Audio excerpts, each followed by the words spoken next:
In the shadow of the Iron Ridge Mountains, 1876, a single rifle shot cracked across the crisp autumn air, followed by dozens more. By nightfall, the wagon train bound for Oregon's Willamette Valley was nothing but splintered wood and motionless. Forms scattered across the blood-soaked earth. The notorious Red Hawk gang had left no survivors from the ambush at Widow's Pass, or so they thought. Before we jump back in, tell us where you're tuning in from, and if this story touches you, make sure you're subscribed, because tomorrow I've saved something extra special for you. Rebecca Morgan rested her hand on her swollen belly, feeling her unborn child shift beneath her fingers. 8 months pregnant and halfway across the country, she'd begun to wonder if leaving their small Ohio farm had been a mistake. But William, her husband of 4 years, had been so certain about the opportunities awaiting them in Oregon. The land is so fertile there. You can plant a seed and return the next day to find it sprouting, he told her, eyes bright with enthusiasm, as he read aloud from letters sent by his cousin, who'd made the journey 3 years prior. A fresh start, Becca, for us and for the little one. Now, as their wagon creaked along the dusty trail, Rebecca watched William navigate their oxen team with practiced hands. The journey had been harder than either had imagined. 4 months on the trail had weathered their faces and thinned their frames, despite the relative abundance of supplies they'd managed to maintain. They had joined the Thompson-Wilcox wagon train in Independence, Missouri, 26 families strong, all bound for Oregon, with dreams of orchards and farmland. Martha Wilcox, 8 months pregnant herself, and traveling with her husband Daniel and their 3 older children, had become Rebecca's closest friend on the journey. The women had spent countless evenings comparing notes on their pregnancies and sharing hopes for their children's futures in Oregon. "My Sarah will be born with pine sap on her fingers," Martha had joked just that morning as they walked beside the wagons, taking advantage of the flat terrain to stretch their legs. "Ah, true Oregon girl," Rebecca had smiled, placing a hand on her own belly. "This little one is determined to be a mountain child, I think. Never kicks harder than when we're climbing slopes." The wagon train had been making good progress that day, moving steadily through a narrow valley that the trail guides assured them would open to more hospitable terrain beyond Widow's Pass.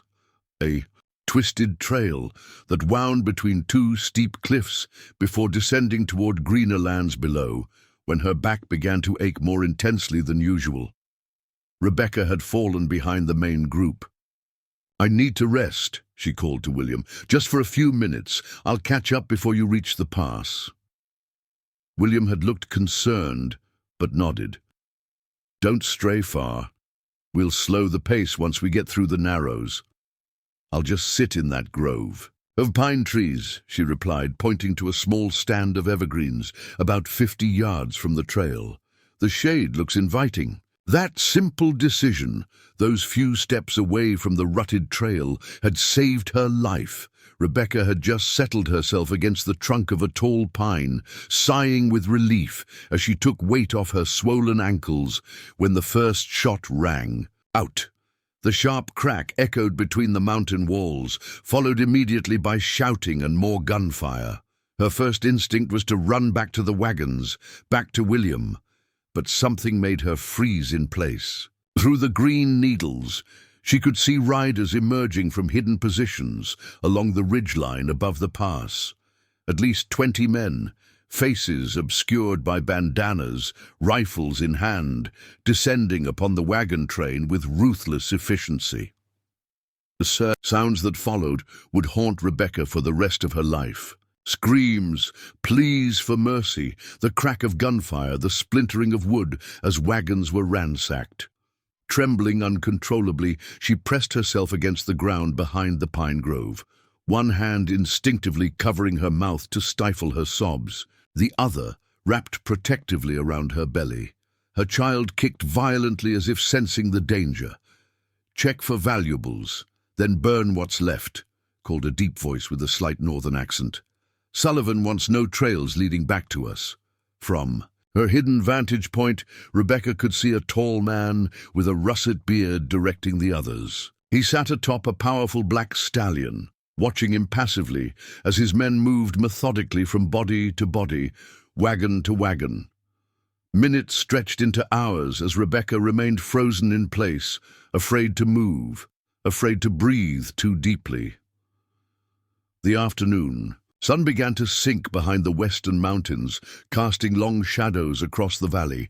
The bandits had finished their grim work, loading supplies and valuables onto pack horses. "Anything worth taking from the last wagon?" asked the bearded leader. "Just some letters and women's things," replied one of his men. "Nothing valuable." "Torch it with the rest," the leader commanded.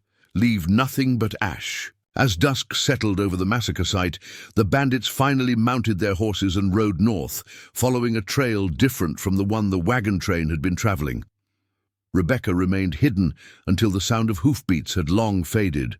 Her body cramped and her throat parched from fear and thirst. Only when the first stars appeared did she dare move, her joints stiff and aching as she struggled to her feet.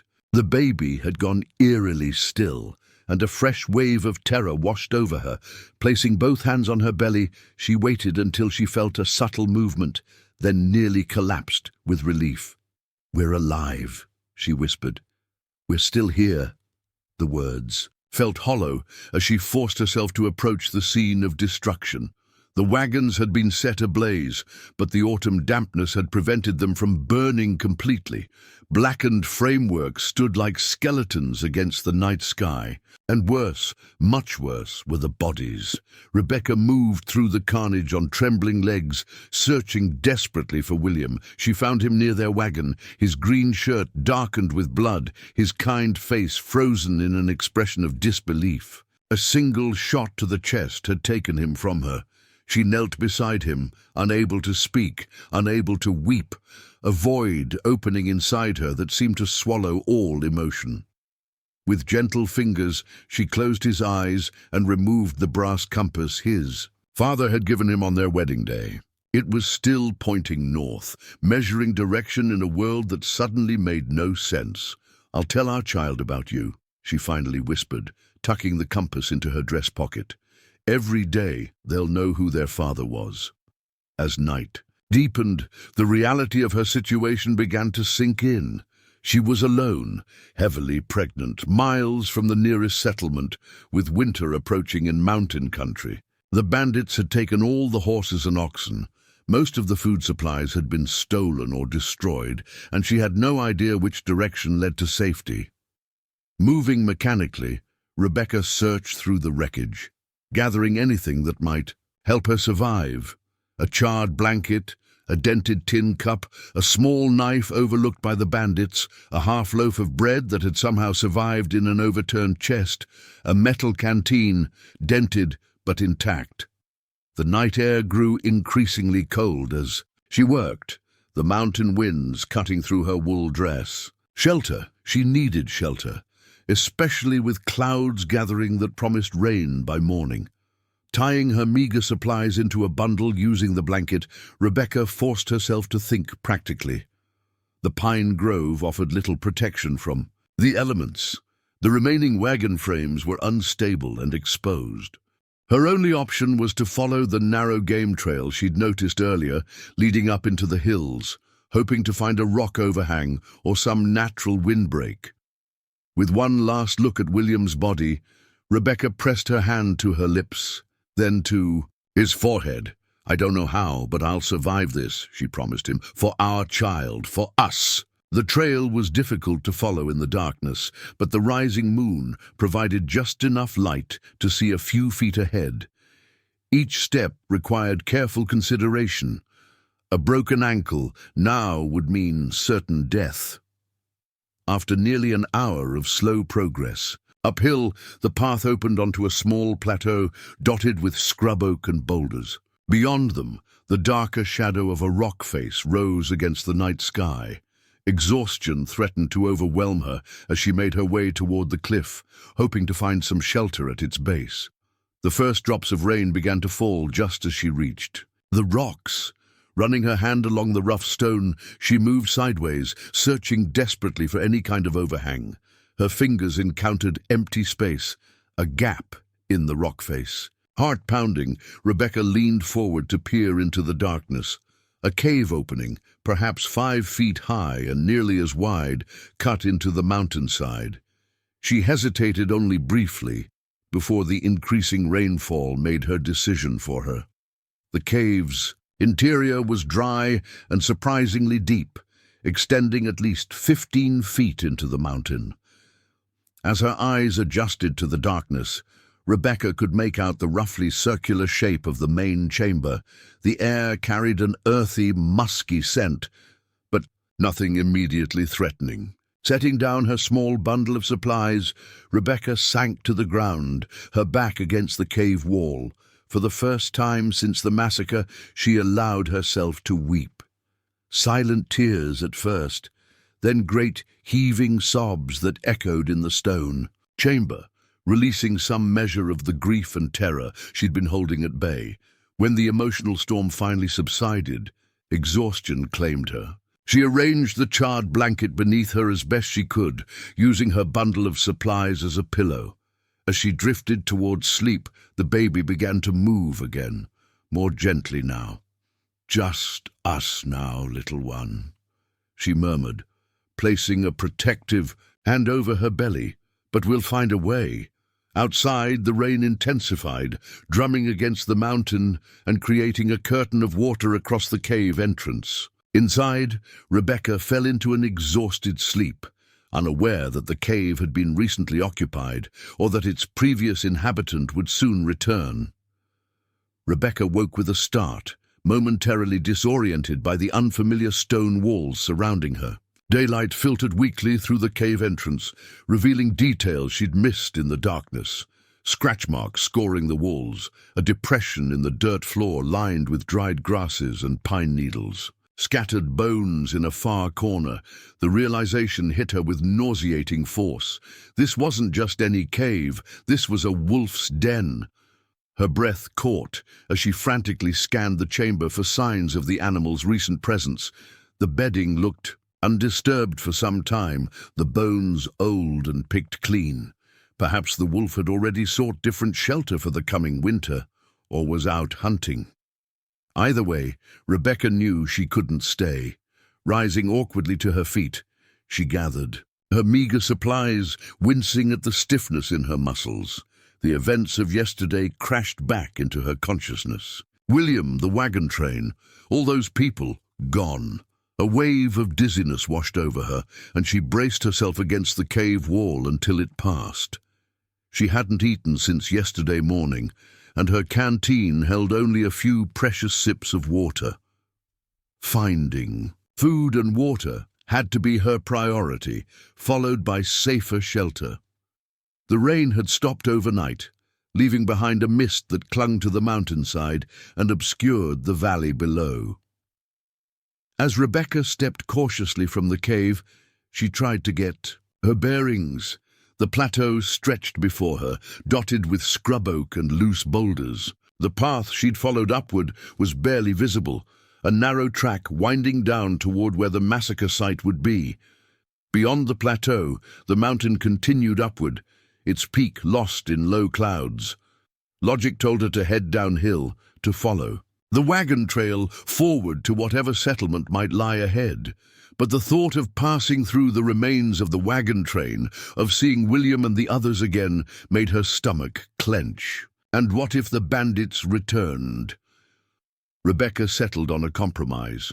She would circle around the plateau, avoiding the direct path back to the trail, and find a vantage point where she could see the valley and determine the safest route forward. Her first task, however, was water. The rainfall would have left plenty behind if she knew where to look. Moving slowly among the scrub oaks, she searched for natural depressions in rocks where water might collect.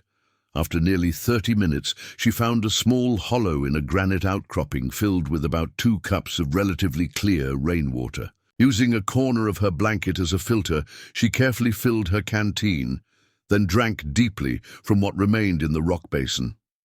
The cool water revived her, clearing some of the fog from her mind. Food would be harder. Scanning the underbrush, she looked for anything recognizable: berries, edible plants, mushrooms. Her knowledge was limited mostly to what grew in Ohio gardens, but she had picked up some information during their journey west. The Pawnee guide who had accompanied them through Nebraska territory had pointed out various plants, explaining which provided medicine or nourishment. A patch of familiar leaves caught her eye, wild onions growing in a sunny spot between rocks. The bitter bulbs weren't appetizing, but she knew they were safe. She gathered a handful, along with some pine needles that could be steeped for tea. As she straightened, a sharp pain lanced through her abdomen. Rebecca froze, one hand instinctively going to her belly. Not now, not here. She was still weeks from her due date, but stress and trauma could trigger early labor. She'd seen it happen to a woman in their wagon train after a river crossing gone wrong. The pain subsided after a moment, and she exhaled shakily. A practice contraction, perhaps, or just the strain of her current circumstances. She couldn't afford to panic. Moving with greater urgency now, Rebecca continued her exploration of the plateau. Near its eastern edge, she found what she was seeking, a clear view down into the valley. From this height, she could see the entire scene of yesterday's horror, though distance mercifully blurred the details. More importantly, she could see the trail continuing beyond Widow's Pass, winding through the valley before disappearing into a dense forest some miles ahead. A thin column of smoke rose from within that forest, a settlement, a ranch, or just travelers making camp. Whatever it was, it represented her best hope of rescue. The question was how to reach it. The direct route meant returning to the massacre site and following the established trail. The alternative was to forge her own path around the mountain, a dangerous proposition in her condition, especially with limited supplies. While she debated, a movement in the valley below caught her attention. Riders, 4 of them, approaching the wagon train from the direction of the forest. For a moment, hope surged in her chest. Rescuers, perhaps, come to investigate why the wagon train hadn't arrived as expected. But as she watched their cautious approach, the way they spread out and circled the site rather than riding directly in, Rebecca's instincts warned her otherwise. These weren't rescuers. These were scouts checking to ensure their job had been completed. Her suspicions were confirmed when one rider dismounted beside the remains of the lead wagon and knelt to examine something on the ground. Even from this distance, his methodical movement suggested he was tracking, reading the story written in the soil and ash. Rebecca retreated from the edge of the plateau, her heart pounding. If they were skilled trackers, they might discover that someone had survived. They might find her trail leading up to the cave. She needed to move, to find a safer location. But first, she needed better supplies and a way to obscure her tracks. Returning to the cave, Rebecca forced herself to think practically. The wolf's den, dangerous as it might be, offered one significant advantage: no one would willingly follow her trail inside. If the animal had abandoned it for the season, it might actually be her safest option until she determined whether those riders were friend or foe. She sharpened her small knife on a piece of stone, turning it from a kitchen tool into something that might serve as a weapon if necessary. Next, she gathered pine boughs and used them to brush away her footprints, leading to and from the cave entrance, working backward to cover her trail. Inside, she arranged her blanket and supplies in the deepest part of the cave, where they wouldn't be visible from the entrance. If she needed to hide quickly, she could retreat to this space. The sound of thunder rumbled in the distance, and Rebecca glanced out to see dark clouds gathering over the mountain peaks. Another storm approached, which could either work for or against her. Rain would wash away her tracks, but would also make travel even more treacherous. As the first heavy drops began to fall, she made her decision. She would wait out the storm in the cave, Use the rainfall to mask her movements, then attempt to circle around the mountain toward the smoke she'd seen in the forest. If the wolf returned in the meantime, she gripped the knife tighter, knowing it would offer little protection, but finding some comfort in not being entirely defenseless. Hours passed as the storm raged outside, wind driving rain into the mouth of the cave.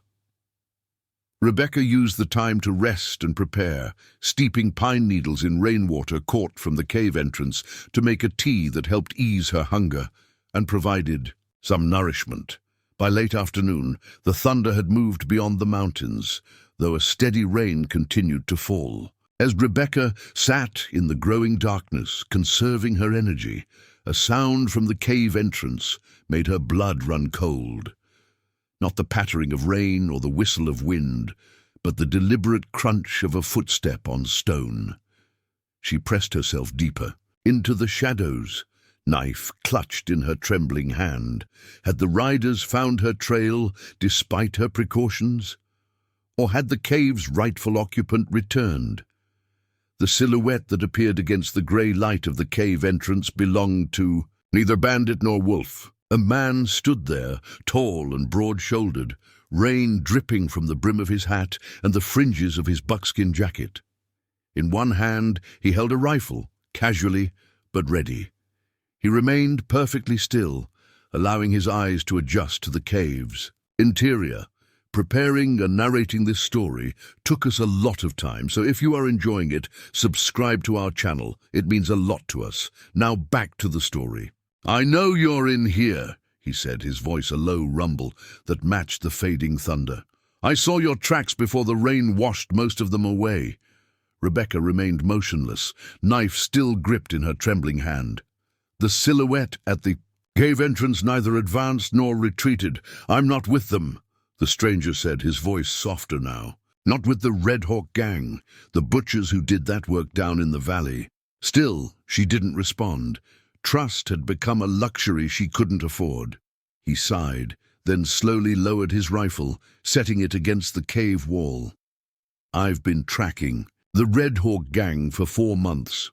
Followed them through 3 territories. I was too late to stop what happened to your wagon train, but maybe not too late to help a survivor." The word survivor broke through Rebecca's caution. "How did you know?" she asked, her voice rough from disuse. 26 graves in the soil down there, 27 bodies by my count. Someone took time to bury the dead but left one space empty. Someone gathered supplies from the wreckage, left tracks heading up this way. He took another step forward, then stopped as she shifted in the darkness. "My name's Ethan Cross. I was a guide for the Western Union before the Red Hawk gang murdered my sister's family near Cheyenne. Now I'm the only one still hunting them after the marshals gave up." Slowly, Rebecca moved forward enough that he could see her, though she kept the knife visible. "I'm Rebecca Morgan," she said, watching his expression carefully as her condition became visible in the dim light. "And you're standing in a wolf's den, Mr. Cross." Ethan Cross froze at Rebecca's words, his eyes flicking to the scratch marks on the cave walls that he'd failed to notice in his focus on tracking the survivor. "Wolf's den," he repeated quietly, instinctively lowering his voice, "and recently used from the smell of it. Grey wolf, I'd guess, not a whole pack." "Is that supposed to be comforting?" Rebecca asked, still gripping her small knife. A smile touched the corner of Ethan's mouth, there and gone so quickly she might have imagined it. "Lone wolves generally keep to themselves unless they're cornered or starving, but we shouldn't press our luck." He glanced back at the cave entrance, where rain continued to fall steadily. "Storm's not letting up any time soon. We need to move to safer ground before nightfall." "We?" Rebecca challenged, unwilling to simply trust this stranger despite his apparent knowledge of her situation. Ethan studied her for a moment, taking in her condition, the knife in her hand, the determination in her exhausted eyes. "Mrs. Morgan, you're welcome to continue alone if that's your preference," he said evenly. "But you're 8 months pregnant in a mountain country with winter coming on. Those men I saw checking the massacre site weren't just passing through. They were making sure their job was finished, which means they suspect someone survived. He left the sentence unfinished, but the implication was clear. Rebecca weighed her options. This man was right about one thing. Her chances of survival, alone, were slim at best, impossible at worst. Yet trusting a stranger carried its own risks. "How do I know you're not with them?" she asked bluntly. "Sent to find any survivors?" Ethan unbuttoned his jacket and pulled aside his shirt collar, revealing an ugly scar that ran from his collarbone toward his shoulder. "Victor Sullivan gave me this 6 months ago when his gang attacked my sister's homestead." His voice remained steady, but his eyes hardened. "They killed my sister, her husband, and their 12-year-old son. Only person they left alive was their daughter Lucy. She's 6. She hid in the root cellar, just like you hid in those pines." The raw honesty in his voice convinced Rebecca more than the scar itself. She lowered the knife slightly. "I saw my husband die," she said, the words catching in her throat. "William and our friends, 26 families, all gone." "I know," Ethan said simply, "and I'm sorry I didn't get here in time to stop it. But we need to move now if we're going to stay ahead of both the gang and the wolf that calls this home." A distant rumble of thunder punctuated his words. The storm wasn't abating. If anything, it was intensifying. "Where would we go in this?" Rebecca gestured toward the cave entrance. "I've got a cabin about 5 miles north of here. It's well hidden, stocked with supplies, and secure enough to keep out unwanted visitors, human or animal." Rebecca made her decision, pragmatism overriding caution. "All right, Mr. Cross, I'll go with you." She gathered her meager supplies. "But know this, I may be in a difficult situation, but I'm not helpless." "Wouldn't dream of suggesting otherwise, Mrs. Morgan." He retrieved his rifle and moved toward the entrance. "And it's just Ethan." Formalities seem pointless under the E. "Circumstances?" "Then I'm Rebecca," she replied, following him to the cave mouth where they both paused, surveying the rain-soaked landscape. Ethan pulled a heavy oilskin coat from his pack and held it out to her. "Put this on. It'll keep you dry and hide your condition if we run into trouble."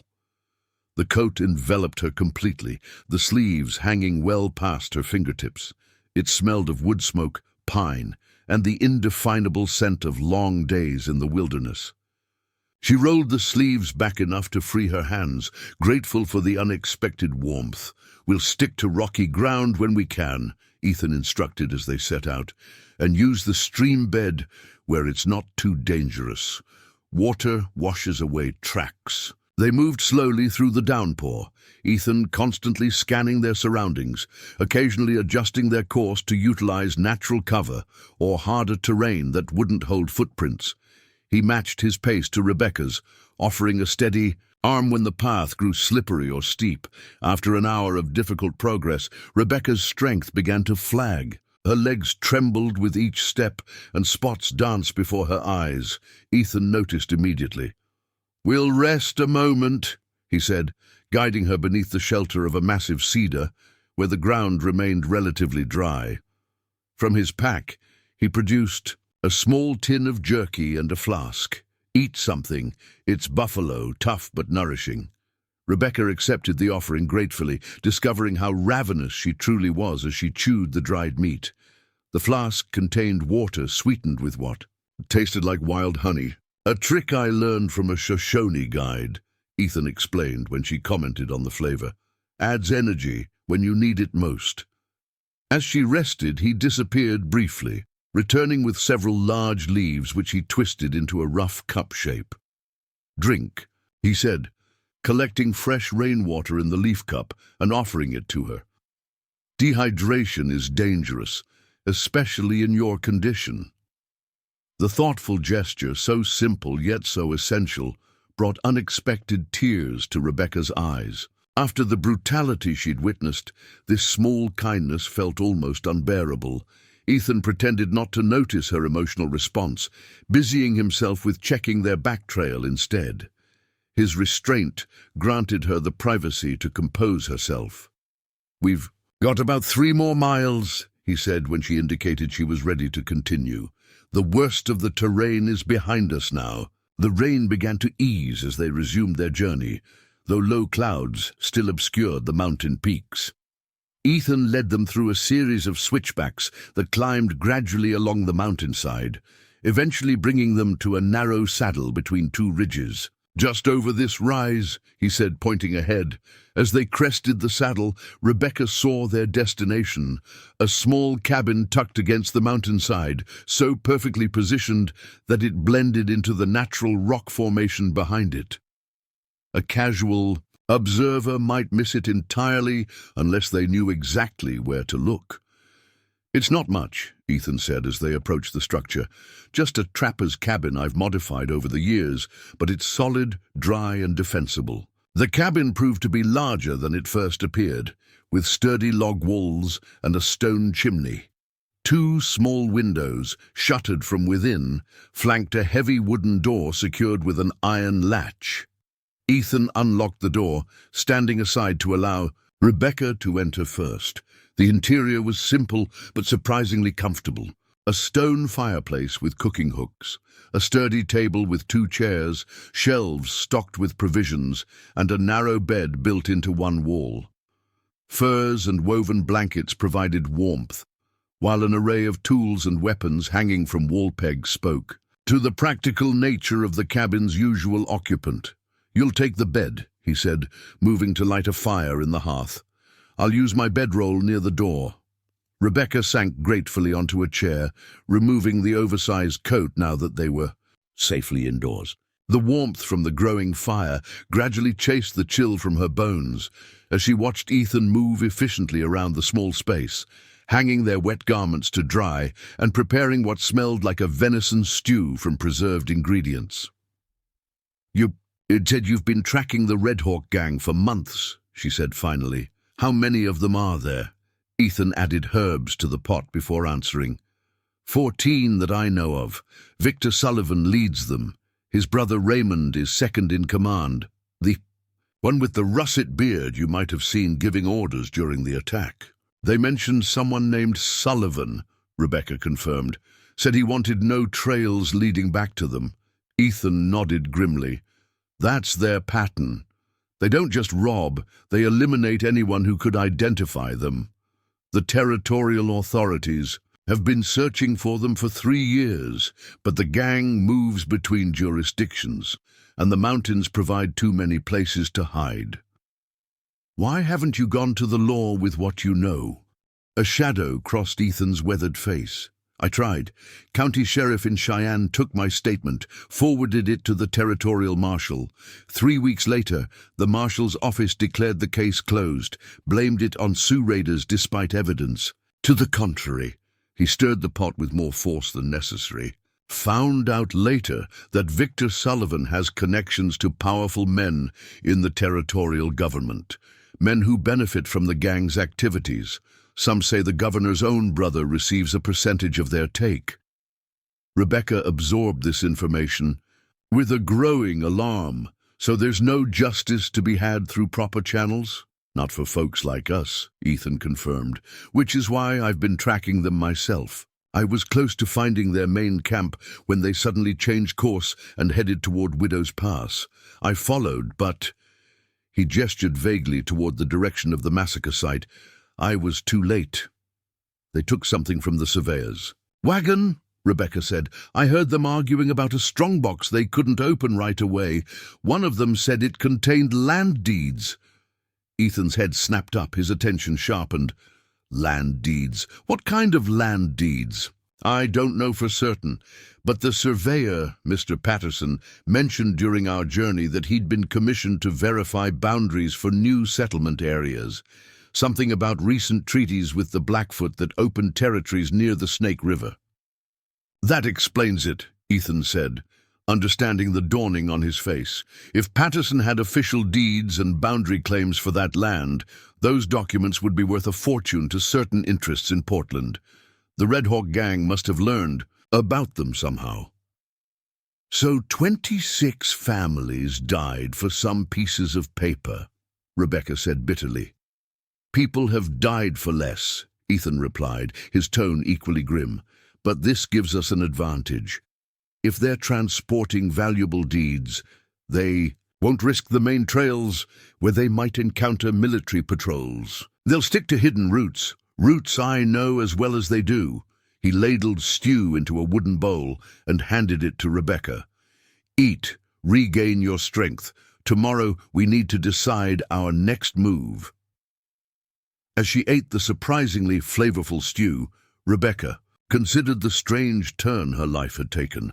2 days ago, she had been a settler's wife with simple dreams of an Oregon farm. Now she was a widow, a survivor, and reluctant ally to a mountain man on a mission of vengeance. "These men," she said quietly, "if we find them, what then?" Ethan's eyes met hers across the table, their grey depths cold as winter ice. "Then they'll answer for what they've done to my family and to yours." In the silence that followed, the baby kicked vigorously, as if responding to the tension in the air. Rebecca placed a protective hand over her belly, wondering what kind of world she would be bringing her child into and whether either of them would live to see it. Dawn broke with surprising clarity after the previous day's storms. Rebecca woke to sunlight streaming through cracks in the cabin shutters and the scent of coffee brewing over the fire. She had slept deeply for the first time since the massacre, her body desperately claiming the rest it needed. Ethan stood at the small table, spreading a weathered map across its surface. He acknowledged her with a brief nod as she rose from the bed. "Storms past," he said, pouring coffee into a tin cup and offering it to her. "But it's left its mark. Mountain passes to the west will be treacherous for a few days, possibly impassable. In places." Rebecca accepted the coffee gratefully, wrapping her hands around the warm cup. "Is that good or bad for us?" "Both. It hampers the Red Hawk gang's movement, but also limits our options." He gestured to the map. "We're here. Nearest settlement is Pinecrest, about 40 miles southeast. Under normal circumstances, 4 days' journey. Under current circumstances," Ethan's expression was grim, "potentially impossible. You're not in condition to navigate washed-out trails and rock slides. Even if you were, the gang scouts were heading in that direction when I spotted them yesterday. They may have men stationed along the regular routes watching for survivors." Rebecca sank into a chair, absorbing this information. "So, we're trapped here." "Not trapped, just limited." Ethan traced a different route on the map with his finger. "There's another option.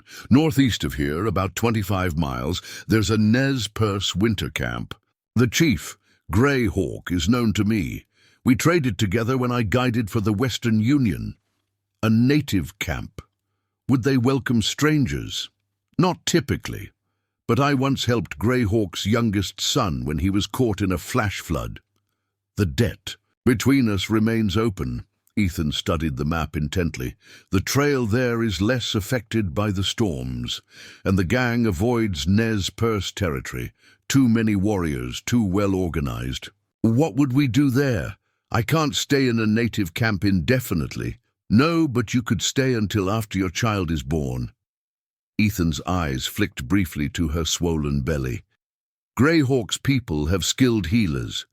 Once you and the baby are strong enough to travel, they could guide you to Fort Walla Walla. The military presence there would offer protection the territorial authorities won't." Rebecca considered this option.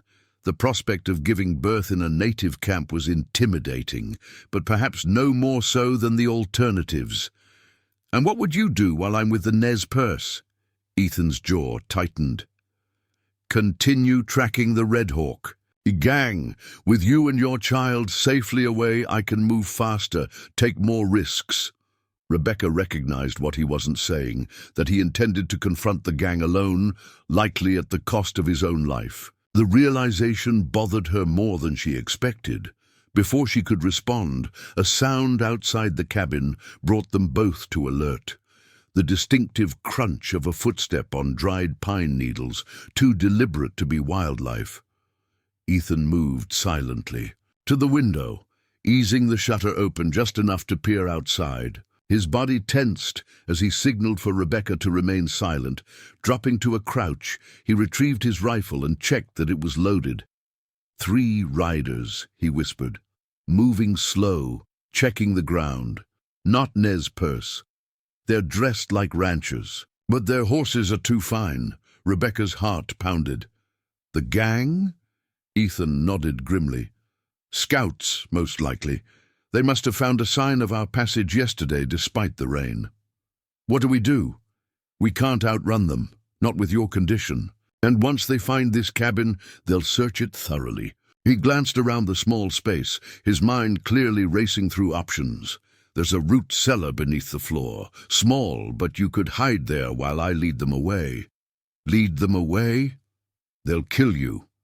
A ghost of a smile touched his lips. They can try. I know these mountains better than they ever will. Moving quickly, Ethan rolled back a bearskin rug to reveal a trapdoor set into the floor. The space below was indeed small, barely large enough for a person to crouch in, but it offered the only possible hiding place. Get in, he urged, already gathering essential supplies into a pack. Take this, he handed her a loaded revolver. 6 shots, use them if needed, but only as a last resort. The sound would carry for miles. Rebecca hesitated, reluctant to separate. How will I know when it's safe to come out? I'll give 3 quick whistles like a mountain bluebird, he demonstrated, softly. If I'm not back by nightfall tomorrow. He left the implication hanging. The sounds outside grew closer. No time left for debate. Rebecca lowered herself awkwardly into the cellar, the revolver cold and heavy in her hand. Stay alive, she whispered, as Ethan prepared to close the trapdoor. You too, he replied, then sealed her into darkness. From below, Rebecca heard muffled movements as Ethan quickly rearranged the cabin to hide evidence of her presence. The bearskin rug was replaced over the trapdoor. Then the cabin door opened and closed. Silence fell. Minutes stretched painfully as Rebecca crouched in the darkness, one hand on her belly as the baby shifted restlessly. The earth and walls of the cellar smelled of roots and damp soil. She controlled her breathing, straining to hear what was happening outside. Distant voices reached her, men calling to each other as they approached the cabin. The door crashed open. Heavy footsteps moved across the floor directly above her head. Someone's been here recent, a gruff voice declared. Ashes are still warm. Cross! Another voice replied with certainty. Recognized his sign back in the valley. Man moves like a ghost, but he still leaves tracks for those who know how to read them. Sullivan ain't gonna like this. Thought we lost that bastard back in Wyoming. Well, he's found us again. Question is, was he alone, or did he find that woman? Rebecca's breath caught. They knew about her. Somehow they knew a woman had survived. No sign of a woman here, the first voice said. Check outside, see if there's 2 sets of tracks leading. Away! More footsteps, then the door opening and closing again. Rebecca remained frozen, the revolver clutched tightly. Above her, one man continued to search the cabin, his movements growing more thorough and deliberate. Something heavy scraped across the floor, the table being moved. Then clothing rustled directly above the trapdoor as the searcher crouched. Down! The bearskin rug was pulled aside. Rebecca raised the revolver, aiming at the trapdoor, her finger tight on the trigger. The wooden door creaked as fingers probed for a grip to lift it. A shout from outside broke the tension. Riders coming fast from the east, at least 6 of them. The searcher abandoned the trapdoor, his footsteps pounding toward the door. Soldiers? Don't think so. Looks like Nez Perce. Confusion and alarm colored their voices now, the sound of running feet, horses being mounted in haste. Leave it! We'll find Cross and the woman later. Go! Hoofbeats receded rapidly as the intruders fled. Rebecca remained motionless in her hiding place, unsure if this was a trick to draw her out. Minutes passed, then an hour. The silence above became absolute. Just as Rebecca was debating whether to risk emerging, she heard horses approaching again, slower this time, more controlled. Voices spoke in a language she didn't recognize. The cabin door opened. The white man's sign said, "Look." "Beneath the bear," a heavily accented voice said in English. "Where is the bear in this place?" "The floor covering," another voice replied. "It is made from bear." Footsteps approached the trapdoor. Rebecca steeled herself, aiming the revolver upward once more. The trapdoor lifted, and light flooded in. A face appeared in the opening, a native man of perhaps 50, his long hair streaked with grey, his eyes sharp with intelligence. "You can lower your weapon, woman who hides like fox," he said. "Ethan Cross sends us to find you." Rebecca hesitated, reluctant to relinquish her only defense. The man seemed to understand her caution. "He says to tell you the bluebird calls, but his voice must come through others." He extended a hand. "I am Greyhawk of the Nez Perce. The man who tracks the killers has saved my son's life before. Now he asks that we save yours." Slowly, Rebecca lowered the revolver. "Where is Ethan?" Greyhawk's expression grew serious. "He draws the evil men away from you and my people. He left trail signs for us to find you while he leads them toward the broken lands to the west. Will he be safe?" Even as she asked, Rebecca knew the answer. The mountain speaks to him, as it does to a few white men, but those he hunts are many, and he is one. Greyhawk helped her climb from the cellar, his strong hands gentle as he noted her condition. "Your time grows near, woman of courage. We must reach our camp before your child decides to greet the world." Outside, Rebecca found 4 Nez Perce warriors mounted on paint horses, their expressions impassive but not unfriendly. A 5th horse, saddled differently with a specially designed seat that would accommodate her pregnancy, waited nearby. "Can you ride?" Greyhawk asked. Rebecca nodded, though in truth she was far from certain. Her experience was limited to placid, farm horses, not mountain trails. "Good. We travel until sunset. The killers will not follow into our lands." As they rode away from the cabin, Rebecca cast one last glance back, wondering if she would ever see Ethan again, or if his act of sacrifice would be their final interaction. The mountains that had seemed so threatening now felt like they held secrets she was only beginning to understand. Dangers, yes, but also unexpected allies and pathways to survival. The late afternoon sun cast long shadows across their path as they climbed higher, moving deeper into Nez Perce territory. Behind them, on the western horizon, where Ethan had led the Red Hawk scouts, dark clouds gathered once more.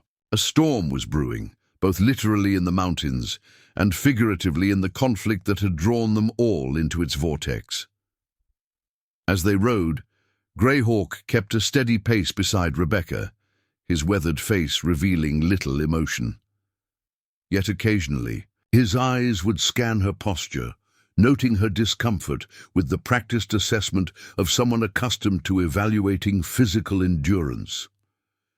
The child moves strongly, he observed after one particularly visible shift of Rebecca's belly beneath her coat. Surprised by his perception, Rebecca nodded. "Yes, more active since yesterday. This is good. Strong spirits prepare for difficult journeys before they arrive." He gestured toward the mountain path ahead. "Likewise, travelers."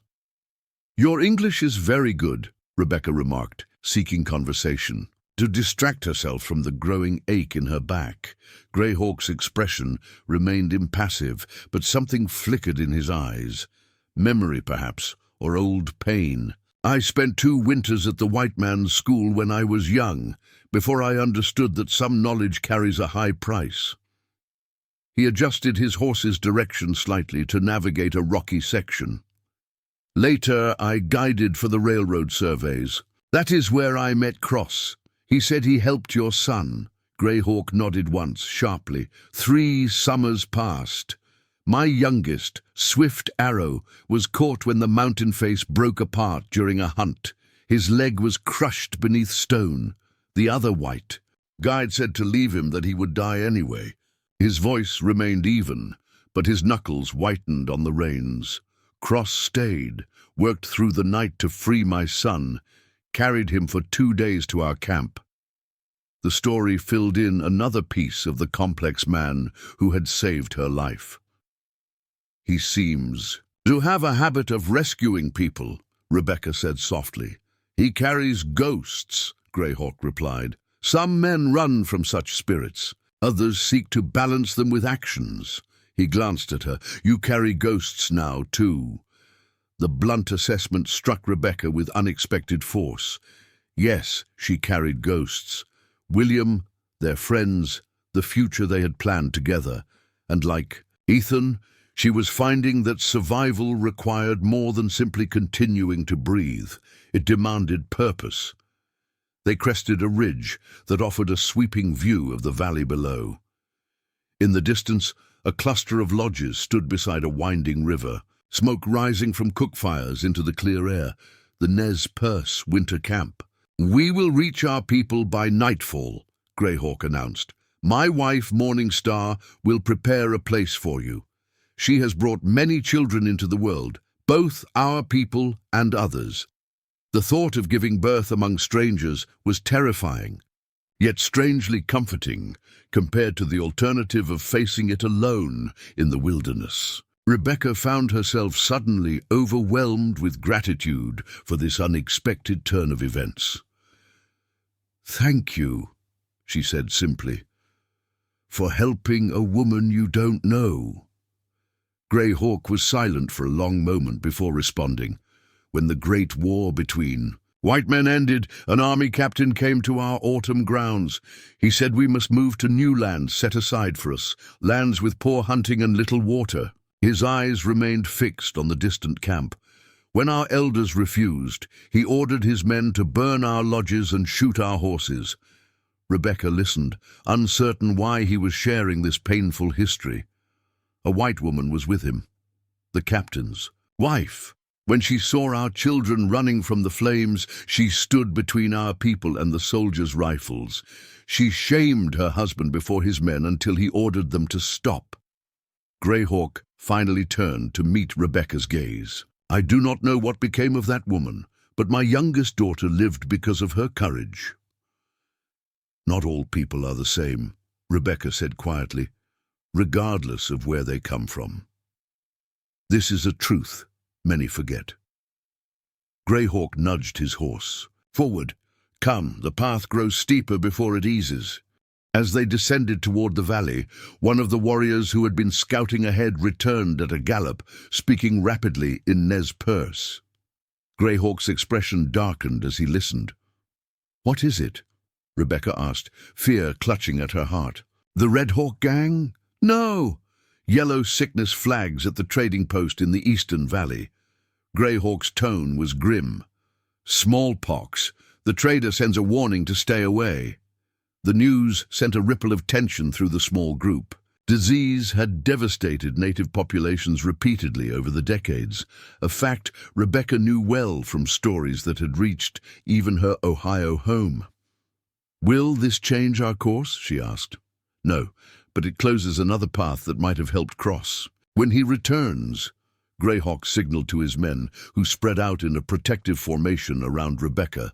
We must be more cautious now. The sickness brings fear, and fear makes men act foolishly.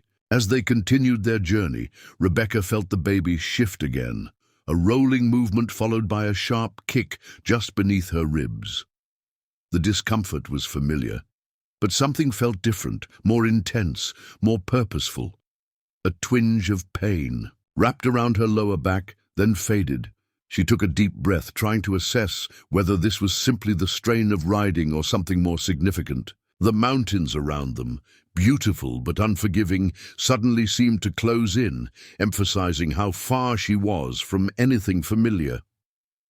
William should have been with her for this moment. They should have been safely settled in Oregon with a proper midwife engaged and a cradle built by his hands waiting for their child. Instead, she was riding toward a native winter camp with strangers, while the man who had saved her life led killers away across treacherous terrain. Another pain gripped her, stronger this time. Rebecca gasped, clutching the special saddle horn. Greyhawk noticed immediately. "The child comes?" "I'm not sure," she admitted, trying to recall what Martha Wilcox had told her about the early signs of labor. It might be too soon. The journey, the stress. The Nez Perce chief assessed her briefly, then made a decision. "We will not risk it on the trail. There is a summer hunting lodge ahead. We can reach it before darkness." He gave orders to his men, who immediately adjusted their course toward a stand of pines partway down the valley slope. Rebecca focused on her breathing as they rode, counting the minutes between the waves of discomfort. They were irregular still, perhaps false labor brought on by exertion and emotional strain. As they approached the hunting lodge, a sturdy log structure larger than Ethan's cabin, Greyhawk dispatched one of his warriors toward the main camp. To bring Morning Star, the remaining men efficiently prepared the lodge, starting a fire in its central pit and arranging furs for comfort. "Rest now," Greyhawk instructed as he helped Rebecca dismount and guided her inside. "The women will come soon. They know what to do." Alone in the lodge, Rebecca sank onto the furs, her hand resting protectively over her belly as another pain gripped her. Whether it was true labor or a warning, she could no longer deny that her body was preparing for what lay ahead. Outside, she could hear the Nez Perce warriors establishing a defensive perimeter around the lodge, their movements purposeful and vigilant. They were taking no chances with her safety, honoring their debt to Ethan with unwavering commitment. As darkness fell completely and the warmth of the fire filled the lodge, Rebecca found herself caught between fear and a strange sense of acceptance. No matter what happened now, whether her child came tonight or days from now, whether Ethan returned from his dangerous mission or fell to the Red Hawk gang's bullets, she had survived when all seemed lost. She had found unexpected allies in a hostile wilderness, and perhaps most importantly, she had discovered a strength within herself that no massacre could extinguish. Dawn broke with a clarity that belied the turmoil of the night. Rebecca sat propped against furs near the lodge's fire pit, cradling her newborn son in her arms. His tiny face, peaceful in sleep after hours of determined struggle to enter the world, bore a striking resemblance to William around the chin and brow. "Samuel," she whispered, testing the name she and William had chosen months ago. It felt right, a connection to the father he would never know. Morning Star, Greyhawk's wife, moved quietly around the lodge, preparing a herbal tea. The Nez Perce midwife had arrived just as Rebecca's labor intensified, bringing with her a quiet confidence and skilled hands that had guided both mother and child safely through a difficult birth. "He has strong lungs," Morning Star observed, her English heavily accented but clear. "This is good. Strong voice means strong spirit." Rebecca smiled wearily. Samuel had indeed announced his arrival with powerful cries that probably echoed across the valley. "Thank you for your help. I don't know what would have happened without you." Morning Star nodded, accepting the gratitude as her due. "First babies often come when they choose, not when expected. You are fortunate he waited until we reached shelter." The lodge entrance opened, admitting Greyhawk and the morning light. He approached with the formal respect of someone aware he was intruding in women's domain, his eyes taking in the scene with quiet approval. "The boy-child breathes the mountain air on his first dawn," he said. "A good sign." "Have you heard anything about Ethan?" Rebecca asked, the question that had been foremost in her mind since labor began. Greyhawk's expression revealed nothing. "My men watch the trails. There is no word yet, but the Red Hawk gang, have they been seen near your territory?" 4 riders scouted our eastern boundaries yesterday," They did not cross our markers. His steady gaze conveyed what went unspoken. The gang was still searching, still a threat. Morning Star handed Rebecca a wooden cup of tea. Drink. It helps the milk come and strengthens the blood. As Rebecca sipped the bitter liquid, Greyhawk continued, "When you are strong enough to travel, we will move you and the child to our main camp. There is better protection there." The practical considerations of her situation pressed down on Rebecca with renewed urgency. She had survived the massacre. She had delivered a healthy child against impossible odds. But what came next? How would she protect Samuel in a world where men like the Red Hawk gang operated with seeming impunity? "How long can we stay with your people?" she asked directly. Greyhawk and Morning Star exchanged glances before he answered. "Until the moon of returning birds, when spring opens the mountain passes." After that, he shrugged slightly. "The army moves more freely then. They do not welcome white women living among us. 3 months at most then, a temporary sanctuary, not a permanent solution. And if Ethan doesn't return?" "Then you must decide your own path," Greyhawk replied. "The fort lies 8 days' journey east when the snow melts, or there are settlements to the south where a woman with skills might find a place." Samuel stirred against her breast, his tiny hands flexing as he rooted hungrily. With morning stars, guidance, Rebecca adjusted her position to feed him. As her son nursed, a strange clarity settled over Rebecca's thoughts. The woman who had left Ohio with William, naive, dependent, defined by her role as wife, no longer existed. In her place was someone forged by loss and survival, someone who had crossed through fire and emerged transformed. "I need to learn," she said suddenly, her voice stronger than it had been since giving birth. "How to track, how to hunt, how to read the land like Ethan does, how to protect my son in this wilderness." Surprise flickered across Greyhawk's stoics features. "These are not things white women typically ask to learn. I'm not a typical white woman anymore," Rebecca replied with a certainty that surprised even herself. "And the world Samuel was born into isn't the one I expected to give him." Morning Star studied her thoughtfully. "The birthing time changes women, opens eyes to new paths." She nodded once, decisively. "I will teach you our plants, which heal, which feed, which harm. My daughter, Running Stream, can show how women set snares for rabbits and ground birds." Greyhawk seemed less convinced. "And if Cross returns, will you still wish to learn these things?" "Especially then," Rebecca said firmly, "because I won't sit safely behind while others risk everything to protect us.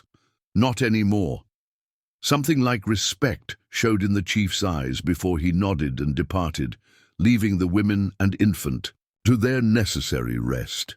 The next 6 days passed in a blur of recovery, adaptation, and growing anxiety about Ethan's fate. Rebecca and Samuel were moved to the Nez Perce main camp, where they were given a small lodge near the center of the settlement.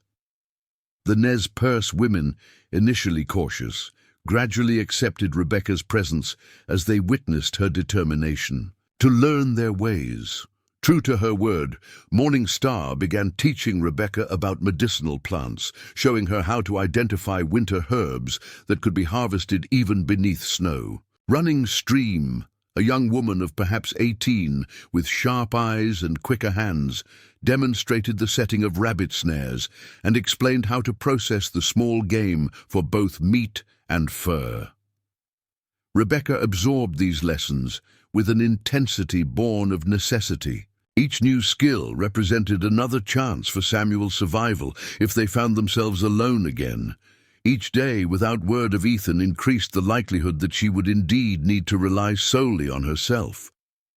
On the 7th morning, as Rebecca sat outside her lodge practicing the construction of a particular knot Running Stream had shown her, a commotion at the camp's edge drew her attention. Warriors gathered, hands moving to weapons as a single figure approached on foot through the eastern trail. Clutching Samuel to her chest, Rebecca stood, straining to see through the crowd. The warriors parted as Greyhawk moved to meet the newcomer, his posture alert but not openly hostile. When she glimpsed the approaching figure, her heart leaped. Ethan, unmistakable even at a distance. He moved with a pronounced limp, supported partially by a crude walking stick, but he was undeniably alive. Rebecca moved forward without conscious thought, Samuel secure in his carrier across her chest. As she approached, Ethan looked up, his weathered face showing momentary shock as he registered the bundle she carried. "You've been busy," he said, his voice hoarse from what sounded like exhaustion. "You've been gone," she replied, searching his face and body for signs of serious injury. Greyhawk spoke rapidly in Nez Perce, and two men approached to help Ethan, who was clearly injured beyond just the limp. He shook his head, refusing to relinquish his standing position.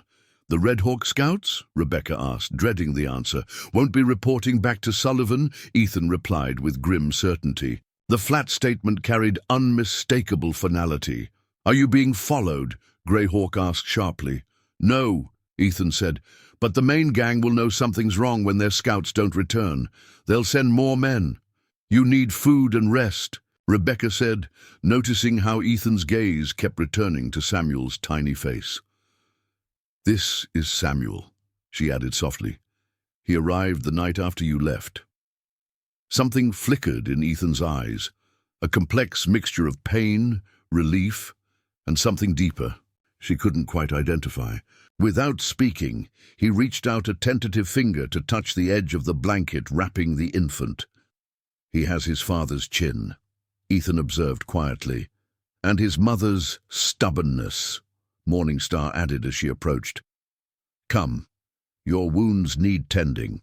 As the Nez Perce healers worked on Ethan's injuries, a bullet grazed along his right thigh and a deeper knife wound on his left shoulder, Rebecca sat nearby, Samuel sleeping peacefully in a cradleboard gifted by the tribe. "I led them north, into Broken Canyon," Ethan explained between winces as a poultice was applied to his shoulder. "Planned to lose them in the maze of dead ends, but they were more familiar with the territory than I expected. 2 of them circled behind me." "How many were there?" Greyhawk asked. 4. Sullivan's best trackers." Ethan's jaw tightened. It was close. Too close. Rebecca understood what he wasn't saying, that he had nearly died out there, alone, in the wilderness. "While you recovered," she said, changing the subject, "I've been learning. Tracking small game, identifying plants, setting snares." Ethan's eyebrows rose slightly. "Greyhawk agreed to this?" "I didn't give him much choice," Rebecca replied, a hint of steel in her voice. "I won't be helpless again, not when Samuel's life depends on it." A shadow of approval crossed Ethan's face before pain made him grimace as the healer tightened a bandage. "The child needs a father," Morningstar said suddenly, her blunt statement hanging in the air between them. "And you, Cross, need something. To live for beyond revenge." Both Rebecca and Ethan stared at the older woman, momentarily speechless. Morningstar continued her work without looking up, as if she had commented on nothing more consequential than the weather. "I think," Ethan finally said, his voice carefully neutral, "that we all need to focus on surviving the next few weeks." "Sullivan won't stop looking." Greyhawk, who had been listening silently, nodded in agreement. "The killers have lost 4 men. They will be angry, more dangerous. And I found something in their saddlebags that makes our situation even more precarious," Ethan added. With his good arm, he reached into his coat and withdrew a folded paper, handing it to Greyhawk. The chief examined it, his expression darkening. "A map of our winter territories, marked with soldier symbols." "The army?" Rebecca asked, alarmed. Ethan shook his head. "Not the official military. Mercenaries, being paid to clear hostile natives from lands that suddenly have value." He met Greyhawk's eyes. The land deeds in that surveyor's chest didn't just establish boundaries. They reclassified Nez Perce winter hunting grounds as open for settlement. A tense silence followed this revelation. The implications were clear. The Red Hawk gang wasn't just a group of outlaws. They were working as advance men for powerful interests who wanted the Nez Perce removed. "How long before they move against us?" Greyhawk asked. "Not until spring," Ethan replied. "They'll wait for better weather before bringing in a larger force. But they'll keep hunting for Rebecca and me in the meantime. We're the only witnesses who could connect them to the massacre." "So we have maybe 2 months," Rebecca said, her mind already calculating. "To do what? Run? Fight? Try to reach the authorities?" "The local authorities are likely compromised," Ethan reminded her. "But there's a federal judge in Portland who's been investigating land fraud. Judge Hammond has no love for territorial officials who make private arrangements with men like Sullivan." Running Stream, who had been listening from the lodge entrance, spoke up. "The hunting party that returned yesterday spoke of soldiers at the northern trading post, not mercenaries, real bluecoats with official papers." Greyhawk considered this. "Information. My cousin trades at that post. He could learn if these soldiers can be trusted." For the first time, Rebecca felt a flicker of hope. If legitimate federal authorities were in the region, there might be a path to justice after all. "We need more than just our testimony," she said thoughtfully. "We need proof of the connection between the Red Hawk gang and whoever is behind the land grab." Ethan's expression shifted, a calculating look entering his eyes. The deeds and maps from the surveyor's chest would provide that connection. Sullivan wouldn't have kept them with the scouts, but he'd have them at their main camp, which you still haven't located, Greyhawk pointed out. "No, but I'm closer. Before I encountered the scouts, I found a sign of a larger encampment near Eagle Pass. Heavy traffic, multiple horses, supplies for extended stay." Rebecca watched as the men began formulating possibilities, searching for a way forward that didn't end in death for all of them. Morningstar caught her eye and gave a subtle nod toward the door. Understanding the gesture, Rebecca followed the older woman outside, bringing Samuel with her. The winter air was brisk but not bitter, the sun providing welcome warmth. Around them, the life of the camp continued. Women tanning hides, elderly men carving wood, children playing despite the cold. A normal day, though the conversations within the lodge threatened all of this tranquility. "Men think only of fighting, or running," Morningstar said, guiding Rebecca toward a group of women working on winter moccasins. "Women must think of living, of continuing. Sit, learn while they plan." For the next hour, Rebecca absorbed another skill, her fingers gradually mastering the techniques of shaping and stitching the soft deer hide. All the while, her mind worked on the problem from different angles. By the time she returned to the lodge, Ethan and Greyhawk had moved to a larger council meeting with the tribe's elders. Samuel had awoken hungry, and as she nursed him in the privacy of her lodge, Rebecca came to a decision. When Ethan entered later that evening, his face drawn with fatigue, but his eyes alert with purpose, she had already prepared her argument. "You're planning to go after the documents at the Red Hawk camp," she said before he could speak. "Alone. It offers the best chance," he replied, easing himself onto a fur beside the fire, his injured legs stretched out. Greyhawk can't risk his warriors in what would be seen as an act of aggression. It would give Sullivan's backers the excuse they need to move against the Nez Perce immediately, and you think sacrificing yourself is the solution. Ethan's jaw tightened. "I'm not planning to die, just to retrieve evidence that could save all of us." Rebecca studied his face in the firelight. The determination, the barely concealed pain, the exhaustion he was fighting. "And if you're caught? If you're killed? What happens to your evidence then? What happens to your promise to your niece?" His expression faltered. "Lucy is safe with my sister-in-law in St. Louis. She'll be taken care of." "That's not the same as having you come back for her, as you promised." A heavy silence fell between them, broken only by Samuel's soft breathing as he slept in his cradleboard. I've been thinking about the problem differently, Rebecca said finally. The Red Hawk gang is looking for two people, you and me. They know your skills, your appearance, your methods. They're prepared for you. Ethan's eyes narrowed. What are you suggesting? They're not prepared for me. A woman, alone, seemingly vulnerable. I could approach their camp from the direction of the fort, claiming to be a widow traveling to join family. No one who saw the massacre survived, so they wouldn't recognize me. Absolutely not, Ethan said flatly. It's suicide, and you have Samuel to consider. I'm not suggesting charging into their camp with guns blazing, Rebecca countered. Just gathering information, learning the layout, identifying where Sullivan might keep valuable documents. Information you would need for any attempt to retrieve the evidence. And Samuel would remain here, protected by the tribe. Ethan shook his head emphatically. Sullivan's men wouldn't hesitate to kill a woman traveling alone.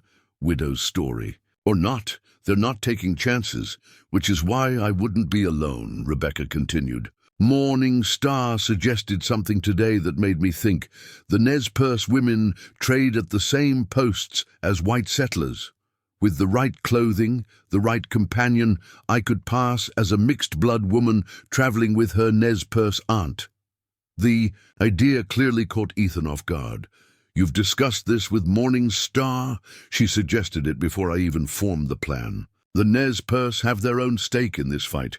They just can't be seen as the aggressors. Ethan considered this, his tactical mind working through the possibilities. Who would go with you? Running Stream. She speaks English well enough, knows the trading posts, and can move through white settlements without drawing too much attention. We wouldn't approach the Red Hawk camp directly. Just gather information at the places where they resupply. Trading posts, small settlements. It's still incredibly dangerous, Ethan argued, but with less conviction. The strategy had merit, and they both knew it. Less dangerous than you, stumbling into their camp alone, injured and outnumbered, Rebecca countered. This way, we work together. You continue healing and planning, while Running Stream and I scout the periphery. And if you're discovered, we'll have a story ready. That I witnessed unusual activity and reported it to the soldiers at the northern post. That I'm helping the army identify outlaws in exchange for safe passage to Portland. Ethan's expression showed reluctant admiration. You've thought this through. I've had to, Rebecca said simply, for Samuel's sake. After a long moment, Ethan nodded slowly. I'll speak with Greyhawk. If he agrees and if we can establish a secure way for you to report back what you learn, it might work. His eyes held hers. But at the first sign of danger, you withdraw. Immediately.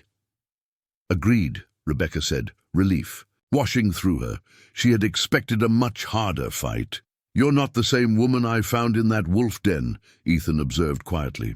No, she agreed. I'm not. The next morning, a council convened in Greyhawk's lodge.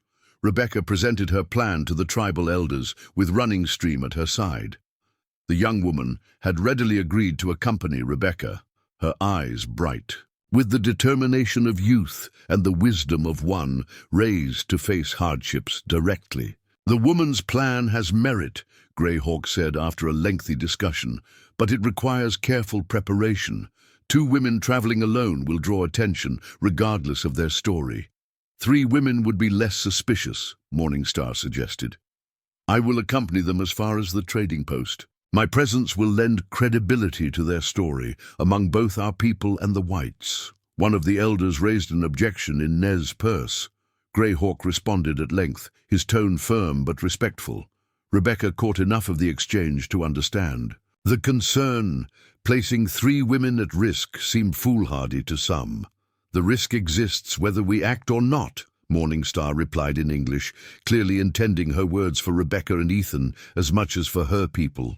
The Red Hawk killers will not stop hunting. The men who seek our land will not abandon their plans. Better to fight with cleverness than to wait for arrows to find us. Ethan, who had been listening silently, finally spoke. "I don't like risking anyone else in my fight." "It is not just your fight," Running Stream said, her English accented but clear. "These men threaten my people's hunting grounds, threaten the peace of our winter camp. They would push us from lands we have held for generations. And they murdered my husband and friends," Rebecca added quietly. "This fight belongs to all of us now." As the council continued debating details and contingencies, Rebecca felt a strange sense of purpose solidifying within her. The grief remained, a constant companion that would likely never fully leave her. But alongside it now grew something else, a determination not just to survive, but to ensure that the evil represented by the Red Hawk gang and their powerful backers faced consequences. The preparations began that afternoon. Clothing was assembled, a mix of native and settler garments that would support their story of mixed heritage. Greyhawk's cousin was dispatched to the northern trading post to gather information about the soldiers stationed there and to establish contact if they proved trustworthy. Maps were drawn, showing trading posts and settlements where the Red Hawk gang might appear. Routes were planned, with contingencies for weather and danger. A system of messages using Nez Perce hunting signs was devised, allowing Rebecca and Running Stream to communicate findings back to the camp without risking direct contact. As evening approached, Rebecca stood at the edge of the camp, Samuel bundled against her chest, watching the sunset paint the snow-covered mountains in shades of gold and crimson. Ethan joined her, moving more easily now that the tribe's medicine had begun to take effect on his wounds. "Are you certain about this?" he asked, his eyes on the distant peaks. "No," Rebecca admitted. "But I'm certain about what happens if we do nothing. Sullivan's men will keep searching until they find us. Their employers will move against the Nez Perce when spring comes. Samuel will never be safe." Ethan was silent for a long moment. "When I found you in that wolf's den, I thought I was just fulfilling a duty, protecting a helpless survivor. I never expected—" "Neither did I," Rebecca said softly. "But here we are."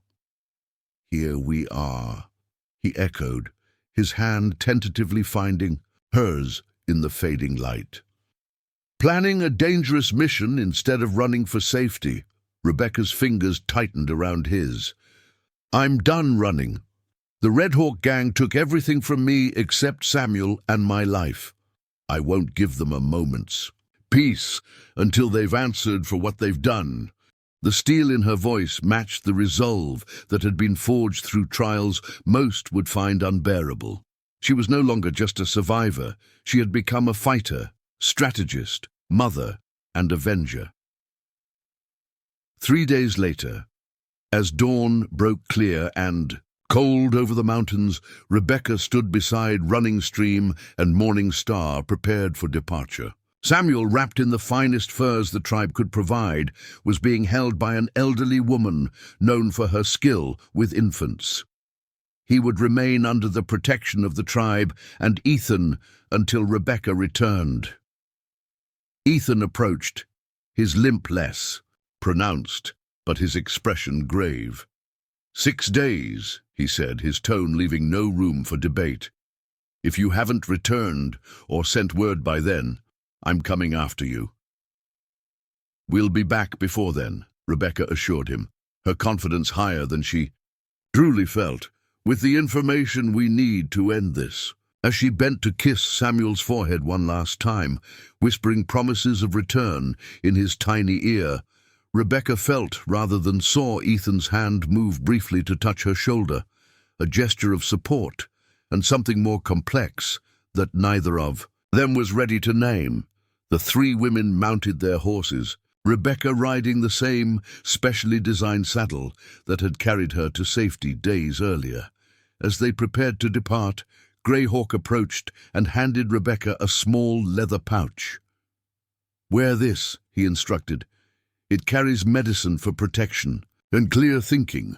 Rebecca slipped the cord over her head, tucking the pouch beneath her clothing. With a final nod to Ethan and a last look at Samuel, she turned her horse toward the eastern trail and the dangers that awaited beyond the safety of the Nez Perce camp. Their journey had begun, not toward escape, but toward confrontation with those who had shattered so many lives. As they rode, the rising sun cast their shadows long across the snow behind them, 3 silhouettes moving with purpose into the uncertain future. The journey to the first trading post took 2 full days, following winding trails through snow-covered forests. Morning Star led the way, her knowledge of the landscape proving invaluable as they navigated terrain that would have confused most settlers. Rebecca rode in the middle, constantly scanning their surroundings for signs of danger, while Running Stream brought up the rear, occasionally doubling back to ensure they weren't being followed. The harsh winter climate provided both protection and peril.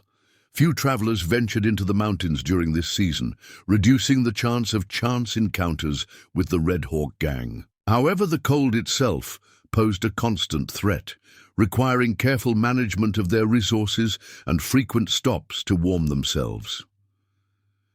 They camped the first night in a sheltered grove of pines, building a small fire that produced minimal smoke. As they huddled around the meager warmth, Rebecca found herself thinking of Samuel, wondering if he was sleeping peacefully in the Nez Perce camp, if Ethan was keeping his promise to watch over the infant.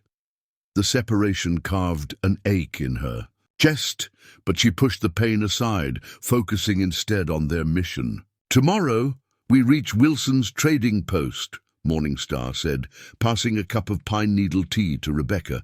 "Many eyes there, many ears. We must be careful what we say, how we move." "What should I expect?" Rebecca asked. Running Stream answered, her English improving with each conversation. "Trappers, miners who winter in mountains, some settlers, few soldiers sometimes." She adjusted the blanket around her shoulders. "Men who drink too much, men who talk too much." "And that's what we need," Rebecca said thoughtfully. "Men who talk too much." Morning Star nodded approvingly.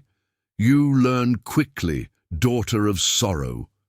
The Shiamab title startled Rebecca, but she recognized the respect behind it. Among the Nez Perce, many names reflected life experiences rather than family connections. Daughter of sorrow acknowledged both her losses and her strength in facing them. "When we arrive," Morning Star continued, "I will speak with Wilson, the owner. He has known me many winters. Running Stream will listen among the women who work there. You will sit quiet, watching the men who come and go." Rebecca understood the strategy. Her task was observation, identifying members of the Red Hawk gang or those who might have dealings with them. Morning Star would gather information through direct conversation, while Running Stream would collect the gossip that flowed freely among the women who cooked, cleaned, and served at such establishments. "If we are questioned," Morning Star added, "you are my niece from a mixed marriage. Your husband died in a mining accident. We traveled to Fort Walla Walla, where your mother's family lives." Rebecca committed the story to memory, adding details from her own life to make it more convincing. By the time they extinguished their small fire and settled into their bedrolls, she had constructed a complete identity for herself. Rebecca Taylor, widow of a miner named John, traveling with her Nez Perce relatives after tragedy left her alone in the world. They reached Wilson's trading post shortly after noon the following day. The outpost consisted of a main building that served as store, tavern, and gathering place, surrounded by several smaller cabins for lodging. Smoke rose from multiple chimneys, indicating a busy day despite the harsh weather. As they approached, Rebecca adjusted her appearance one final time. She wore a mixture of settler clothing and native garments, enough to suggest mixed heritage without appearing too foreign to white traders. Her dark hair, arranged in a simple braid, would pass casual inspection. In the weeks with the Nez Perce, her skin had weathered enough to make the deception plausible. 3 men lounged on the trading post's porch despite the cold, smoking pipes and watching their arrival with obvious interest. Rebecca kept her eyes downcast as Morning Star led them to the hitching post, aware that a woman traveling in winter was unusual enough to attract attention. "New faces," one of the men commented as they dismounted. "Don't often see ladies on the trail this time of year." Morning Star responded with a simple nod, helping Rebecca with her pack while Running Stream secured the horses. The men continued watching, but made no move to interfere as the women entered the trading post. The interior was warm and smoky, crowded with perhaps 15 men in various states of intoxication despite the early hour. A large wood stove dominated the center of the room, surrounded by tables where card games proceeded with intense concentration. At the rear, a long counter served as both bar and trading area, staffed by a heavy-set man with an impressive mustache. Morning Star moved directly toward him, recognition dawning on the man's face as she approached. "Star," he greeted her, his voice carrying over the general noise of the room. "Haven't seen you since last spring's trade. What brings you through in this weather?" Rebecca noticed how the room quieted briefly, men turning to assess the newcomers before resuming their conversations at a slightly lower volume. She kept her gaze moving, cataloguing faces, looking for anyone who matched Ethan's descriptions of the Red Hawk gang. "Family matters, Wilson," Morning Star replied, gesturing toward Rebecca. "My niece travels to her mother's people at the fort. We need supplies and perhaps a night's lodging before continuing." Wilson's eyes assessed Rebecca with open curiosity. "Half-blood?" he asked bluntly. Rebecca met his gaze with the appropriate mix of deference and dignity her role required. "My father was a trapper who married into the tribe," she said, keeping her voice soft. "My mother's family is at Fort Walla Walla." The explanation seemed to satisfy him. "Got a cabin you ladies can use for the night. $2 includes meals." He leaned closer to Morning Star. "You should know the post is more crowded than usual. Some rough types came through yesterday, not your usual trappers." Morning Star's expression revealed nothing, but Rebecca felt a surge of anticipation. "We will manage," the older woman said. "First, we need supplies." As Morning Star negotiated for what they needed, Rebecca moved to a corner table, positioning herself to observe the room while remaining inconspicuous. Running Stream disappeared toward the kitchen area where several women worked, seamlessly integrating herself into their activity. For the next hour, Rebecca watched and listened, her attention particularly drawn to a group of 4 men who sat apart from the others. Unlike the trappers and miners who dominated the room, these men were better armed and more watchful. Their conversation never rose above a murmur, and they positioned themselves with clear sightlines to both doors. One of them, a tall man with a face scarred by what appeared to be burn marks, periodically checked his pocket watch and glanced toward the windows. They were waiting for someone. Rebecca's suspicions deepened when she caught fragments of their conversation during a lull in the general noise. Supposed to rendezvous by noon. Sullivan doesn't tolerate delays. Might have found something near the Nez Perce camp. The name Sullivan confirmed what she had already suspected. These were Red Hawk men, perhaps waiting for the return of the scouts who would never arrive thanks to Ethan's intervention. The mention of the Nez Perce camp sent a chill through her. How close had they come to discovering their location? When Running Stream returned from the kitchen, she slid into the seat beside Rebecca, arranging a plate of food between them as cover for their conversation. "The women say many strangers have passed through in recent weeks," she murmured, breaking a piece of bread. "Men with good horses and poor manners. They pay well but frighten everyone. One man with red beard leads them." Raymond Sullivan, the second in command Ethan had described. Rebecca's pulse quickened. "They speak of a camp near Eagle Rock," Running Stream continued, "a place usually avoided because of difficult terrain and wolf packs. The cook overheard them discussing papers and maps kept in a strongbox. The information aligned perfectly with what they sought. Eagle Rock was less than 20 miles from their current position, within striking distance if they moved quickly." Before Rebecca could respond, the trading post door swung open, admitting a blast of cold air and two new arrivals. The room fell, silent as everyone turned to assess the newcomers. Rebecca's blood froze. Standing in the doorway, removing snow from his coat, was a tall man with a russet beard. Raymond Sullivan himself, exactly as Ethan had described him. Beside him stood a younger man with the same harsh features, clearly a relative. The four men at the corner table immediately stood, greeting the newcomers with obvious deference. Sullivan nodded to them before scanning the room, his cold gaze passing over Rebecca without particular interest. He moved toward the bar, his presence causing conversations to resume at a noticeably reduced volume. Rebecca lowered her head, using the movement to conceal her face while still observing through her lashes. Sullivan ordered whiskey, speaking to Wilson in a voice that expected immediate compliance. As the barkeeper served him, Sullivan asked a question that confirmed their worst fears. "Any strangers come through here in the past few days? I'm looking for a man traveling alone, tall fellow with a scar along his jaw. Might have a woman with him." Wilson shook his head. "Just the usual winter traffic. Few trappers, some miners waiting out the weather." He gestured vaguely toward Rebecca and Running Stream. "These ladies arrived today, heading for the fort. Nobody matching your description." Sullivan's gaze returned to Rebecca, more assessing this time. She kept her eyes down, her posture submissive, praying he wouldn't approach for a closer look.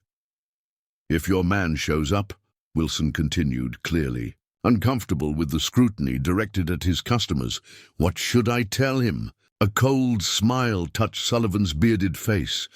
"Tell him his friends are looking for him. Tell him we've got something that belongs to him." He tossed back his whiskey. "We'll be back through tomorrow. Anyone matching that description shows up. You hold them here. There's $50 in it for you."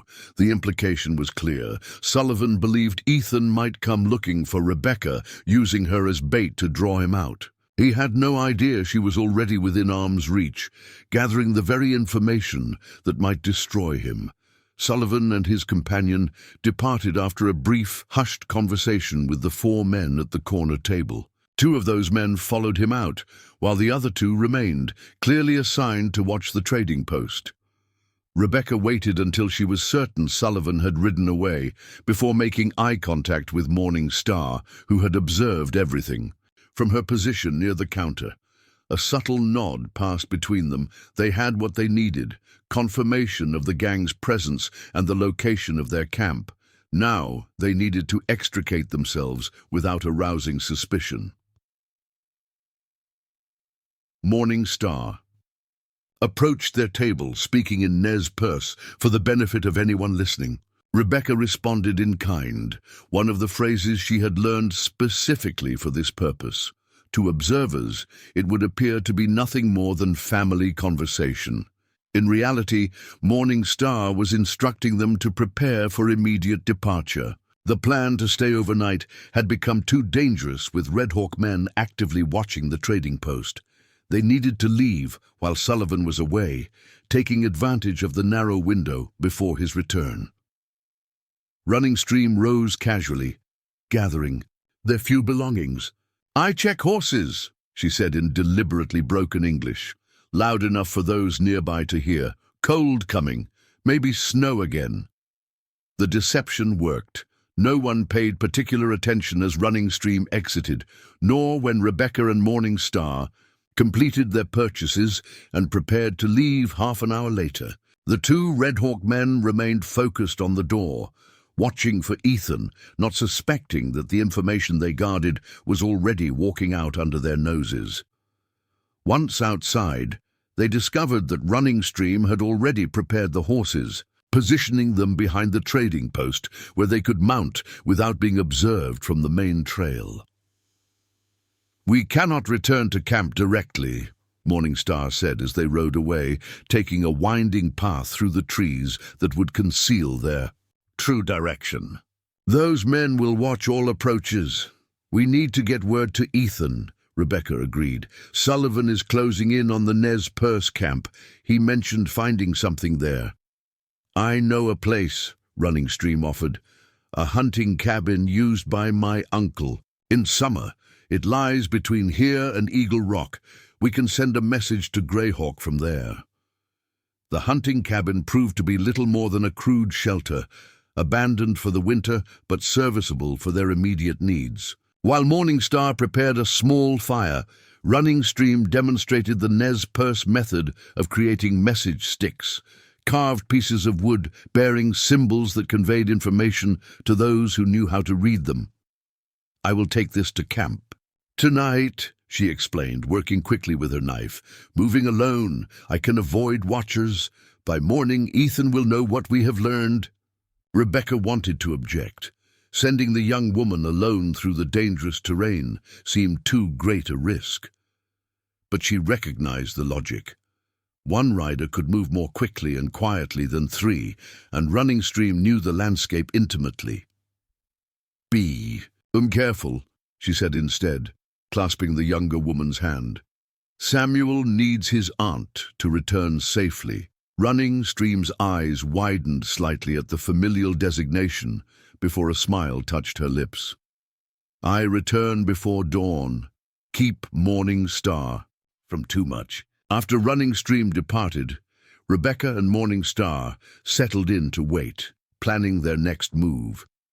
The discovery of the Red Hawk camp's location was valuable, but incomplete. They still needed to determine the layout, the number of men present, and most importantly, the location of the documents they sought. "Tomorrow, we must go closer to Eagle Rock," Morningstar said, her weathered face solemn in the firelight. "See with our own eyes what strength these killers have." "It's too dangerous," Rebecca objected. "Sullivan knows to look for a woman now. If he sees us, he looks for white woman with a scar-faced man," Morningstar countered. "Not Nez Perce. Woman with mixed blood, niece. We go carefully, see only what is needed, then return here to wait for Cross." The logic was sound, if nerve-wracking. They would have one chance to gather crucial information before Ethan arrived. Information that could mean the difference between success and disaster when they made their move against the Red Hawk camp. Rebecca slept fitfully that night, her dreams filled with images of Sullivan discovering Samuel, of Ethan falling to Red Hawk bullets, of herself standing helplessly by as everything she had left was destroyed. She woke before dawn, her determination hardened by the nightmares. Running Stream had not yet returned, but neither she nor Morningstar had expected her before first light.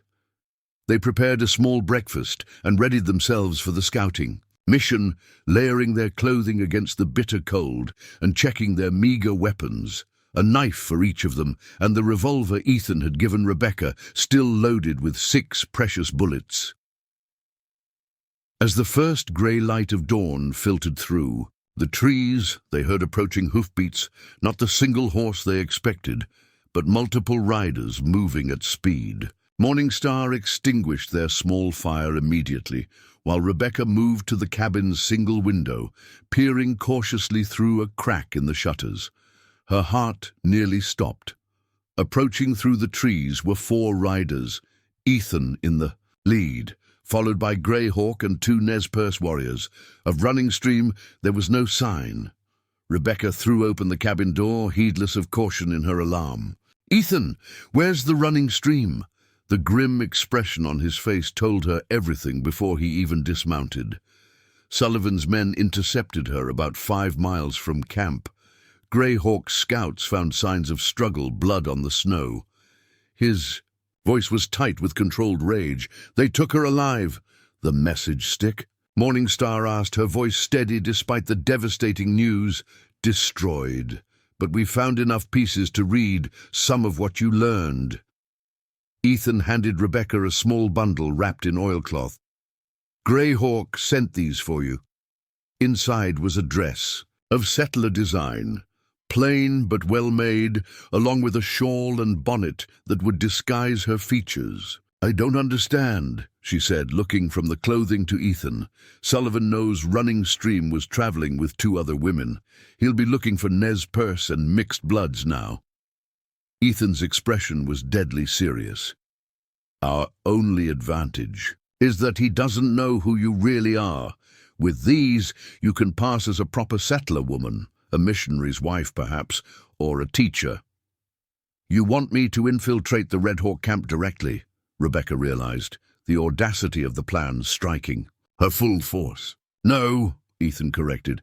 "I want you safely away from here, back at the Nez Perce camp with Samuel.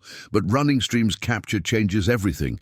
We can't wait any longer. Sullivan will torture her for information, and eventually she'll have no choice but to reveal what she knows." The brutal assessment hung in the air. They all recognized the truth. No matter how brave or strong Running Stream might be, eventually she would break under Sullivan's methods. "So we attack now," Rebecca said, her mind racing ahead to the implications. "Before they're prepared, before they learn about the Nez Perce camp's location." "We have no choice," Greyhawk agreed, speaking for the first time. "My warriors prepare already. 20 men move into position around Eagle Rock by nightfall." "But the documents," Rebecca insisted. "We still need proof of Sullivan's connections to the land fraud. Without it, there's nothing to stop his employers from sending others after the Nez Perce, after us." "The documents aren't worth Running Stream's life," Ethan said firmly. "No. They're worth many more lives," Rebecca countered, "including Samuel's. Future, the tribe's survival, and any chance of real justice. We need both. Running Stream rescued and the evidence secured." Morningstar nodded slowly. "She is right, Cross. Half victory now means full battle later." Ethan's jaw tightened. "But—" He didn't disagree. "What are you suggesting?" "You and the warriors create a diversion. Enough to draw Sullivan's attention away from the camp's center. Meanwhile, I enter as a lost traveler, locate Running Stream and the documents." Rebecca outlined the plan that had formed in her mind. "A woman alone, especially one who appears helpless, won't be seen as a threat, not until it's too late." "It's too dangerous," Ethan protested, exactly as she had expected. "Less dangerous than a frontal assault that might get Running Stream killed." "In the crossfire," Rebecca argued. "You know I'm right, Ethan. This is why I came on this mission in the first place, because I can go where you can't." The debate continued as they rode toward Eagle Rock, but ultimately necessity overcame objection. By midday, concealed in a ridge overlooking the Red Hawk camp, they finalized their strategy. The camp was larger than expected. 8 cabins arranged in a rough semicircle around a central clearing, with guards posted at regular intervals. They counted at least 15 men, though there could be more inside the structures. Sullivan's personal cabin stood at the center, distinguished by its size and the 2 armed men stationed at its door. "That's where they'll keep the documents," Ethan said, studying the layout through a spyglass, "and likely Running Stream as well for questioning." "How do we get her out and find the evidence?" Greyhawk asked. Rebecca had been watching the camp's routine, noting the movement of guards, the timing of patrols. "There," she said, pointing to a small shed near Sullivan's cabin. "They're bringing water from that pump to the main cabin every hour. If I approach from the east, appearing lost and distressed, I'll be taken to Sullivan. Once inside, I can locate both the Running Stream and the documents." "And if Sullivan recognizes you from Wilson's trading post," Ethan challenged. "He barely looked at me, and when he did, I was dressed as a half-Nez Perce woman with my face downcast. Like this," she gestured to the settler's clothing she now wore. "I'm a different person entirely." The argument continued in hushed tones, but as the afternoon waned, they had no better alternative. The Nez Perce warriors moved into position, concealed in the forest surrounding the camp.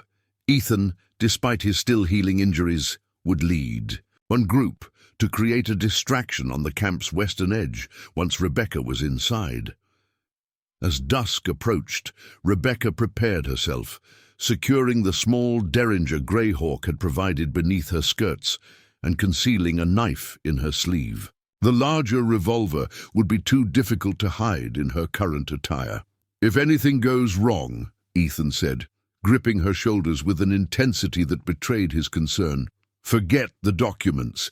Just get running stream and yourself out. We'll be waiting at the eastern perimeter." Rebecca nodded, though in her heart she had already decided she would not leave without the evidence they needed. Too much depended on it. Samuel's future, justice for William and the Wagon train families. "Security for the Nez Perce. Be careful," she said, allowing herself a moment of vulnerability. "Samuel needs you to return too." Something flashed in Ethan's eyes, surprise perhaps, or recognition of what she was really saying. Without warning, he pulled her close, his lips finding hers in a brief, fierce kiss. "We finish this tonight," he said, as they separated. "All of it." Before she could respond, he was gone, moving silently through the trees toward his position. Rebecca touched her fingers to her lips, momentarily stunned, before the gravity of their situation reasserted itself. Adjusting her bonnet to partially shadow her face, she began the careful descent toward the Red Hawk camp, her mind focused entirely on the dangerous game ahead. By the time she reached the edge of the clearing, darkness had fallen completely, with only the camp's fires providing illumination. Taking a deep breath, Rebecca stepped into the light, her face arranged in an expression of distress and confusion. It was time to confront the monsters who had shattered so many lives, time to bring justice to the shadow of Iron Ridge Mountain. Rebecca's approach to the Red Hawk camp was met with immediate attention. 2 sentries spotted her as she stumbled from the tree line, their rifles raised until they determined she posed no obvious threat. "Please," she called, allowing her voice to break with feigned terror. "I need help. My wagon. There was an accident on the North Trail." The men exchanged glances before one approached cautiously, rifle still at the ready. "Who are you? Where's your husband?" "My name is Rebecca Taylor," she said, using the alias she had prepared. "I was traveling with my brother's family to Fort Walla Walla. Our wagon broke an axle about 3 miles north. My brother went for help yesterday and hasn't returned." She allowed tears to fill her eyes. "I fear something's happened to him." The guard's suspicion visibly wavered in the face of her distress. "Wait here," he instructed before conferring with his companion. After a brief discussion, the second man departed toward the center of camp, while the first maintained his watch. Over Rebecca, minutes later, Raymond Sullivan himself emerged from the main cabin, striding purposefully toward her. Rebecca lowered her gaze, adopting the demeanor of a frightened, helpless woman, precisely the opposite of what she had become. "Mrs. Taylor, is it?" Sullivan's voice carried the same cold authority she remembered from the massacre. "Quite a distance from the main trail to be traveling by wagon." "My brother knew a shortcut," she explained, allowing a hint of bitterness to enter her tone. "He was very confident about it until the axle broke." Sullivan studied her for a long moment, his scrutiny making her skin crawl. "It's a dangerous country for a woman alone, all manner of unpleasant elements about." "I had no choice," Rebecca said, raising her eyes to his with calculated desperation. "The children were hungry, and it was so cold last night. Please, if you could just spare some men to help me get back to them." "Children, you say?" Something shifted in Sullivan's expression, not compassion, but calculation. "How many people are at your party?" "My brother's wife and their 3 children," Rebecca replied, the fictional family taking shape as she spoke. "The youngest is only 4. Sullivan nodded. Decision made. "Jones, Rivers," he called to 2 nearby men. Take Mrs. Taylor to my cabin. See that she gets something warm to eat. Dawson, gather 4 men to check out this wagon situation." He turned back to Rebecca. "We'll help you, Ma'am. Don't you worry about a thing." The false concern in his voice turned her stomach, but Rebecca maintained her facade of relief and gratitude as she was escorted toward the main cabin. The plan was working. She was being brought exactly where she needed to be. Inside, the cabin was surprisingly well appointed. Quality furniture, a large stone fireplace, even rugs on the plank floor spoke to Sullivan's penchant for comfort. Even in temporary quarters. 2 doors led from the main room, one likely to be a sleeping quarters, the other reinforced with a heavy lock. A storage room, or perhaps where they were holding running stream. "Sit by the fire," one of the escorts instructed, gesturing to a chair near the hearth. "Sullivan will want to talk to you himself once he's organized the search party." Rebecca obeyed, using the opportunity to scan the room for anything that might indicate the location of the documents. A large desk stood in one corner, papers scattered across its surface, but nothing that appeared to be a strongbox or document case. Her attention was drawn to a sound from behind the locked door, faint but unmistakably human. Running stream was indeed being held here, likely bound and injured based on the muffled quality of the noise. The guards positioned themselves near the main entrance, seemingly unconcerned about leaving her unattended within the cabin. Their confidence was telling. They saw her only as a helpless woman, not as a threat. Outside, shouts and movement indicated Sullivan's search party was preparing to depart. Rebecca calculated timing in her head. Once they left to investigate her fictional wagon accident, Ethan and the Nez Perce warriors would begin their diversion on the opposite side of camp. She needed to locate both running stream and the documents before that happened, or the resulting chaos might make escape impossible. The cabin door opened, admitting Sullivan once more. He removed his coat, revealing a pistol holstered at his hip.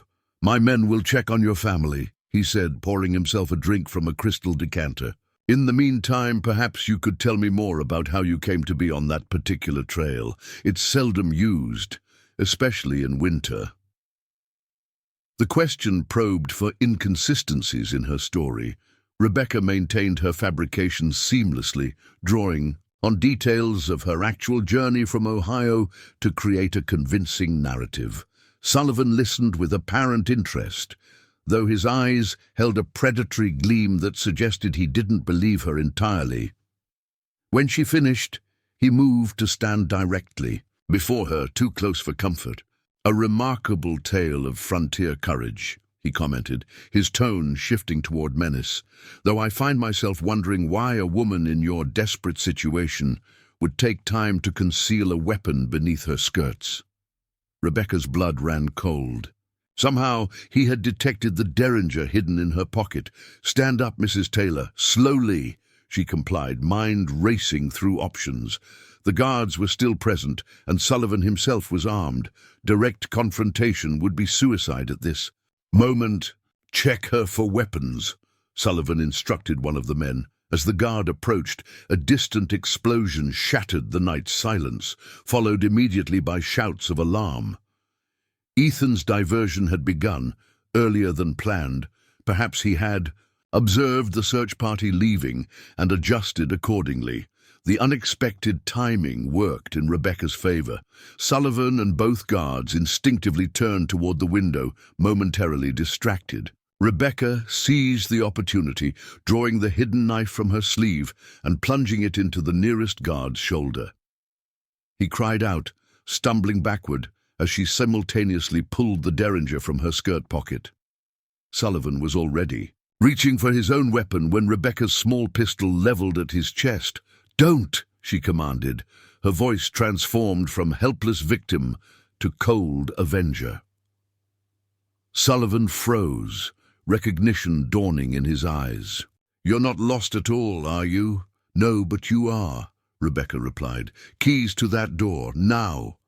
Sullivan's expression darkened with rage. "You have no idea what you're interfering with, woman." "I know exactly what I'm doing," Rebecca countered.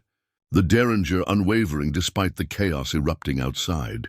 More explosions and gunfire indicated the Nez Perce attack was fully underway. "The keys, Sullivan, and tell me where the surveyor's documents are." A calculating look entered his eyes. "Even if you get those papers, it won't matter. Men more powerful than you can imagine are behind this operation. They'll send others, not if they're implicated directly, not if their names are attached to the massacre of 26 families. Rebecca took a step forward, rage fueling her courage. "I was there at Widow's Pass. I saw what you did to those people, to my husband." Sullivan's expression shifted as understanding dawned. "The missing woman from the wagon train. We knew someone. Escaped." His mouth twisted into a cruel smile. "Your husband died calling your name. Did you know that? Begging for mercy that never came." The taunt was designed to break her composure, to make her act rashly. Instead, it crystallized her resolve. Rebecca cocked the Derringer. Last chance, the keys and the documents. Sullivan reached slowly into his pocket, producing a ring of keys. "On my desk, the metal box." As the injured guard moaned on the floor, Rebecca backed toward the desk, keeping Sullivan covered. The metal strongbox was indeed there, half hidden beneath maps and papers. With one hand, she tested keys until the lock clicked open. Inside were exactly what they sought: land deeds, maps with survey markings, and most damning of all, letters bearing the territorial governor's seal, explicitly authorizing Sullivan to secure designated areas through expedient means for wealthy Portland investors. "You won't make it out of this camp alive," Sullivan said, watching her tuck the documents into her dress. "Even if you kill me." "I don't need to kill you," Rebecca replied. "Just deliver you and these papers to Judge Hammond in Portland. He's been looking for evidence like this for months." Outside, the gunfire intensified. Sullivan's smirk indicated he believed his men were prevailing against the attackers. Rebecca knew better. The Nez Perce warriors were skilled fighters, and Ethan's strategy had been carefully planned. "The key to the other door," she demanded, gesturing with the Derringer. Sullivan's jaw tightened, but he indicated one of the keys on the ring she already held. "The iron one, though I doubt your native friend is in any condition to assist you."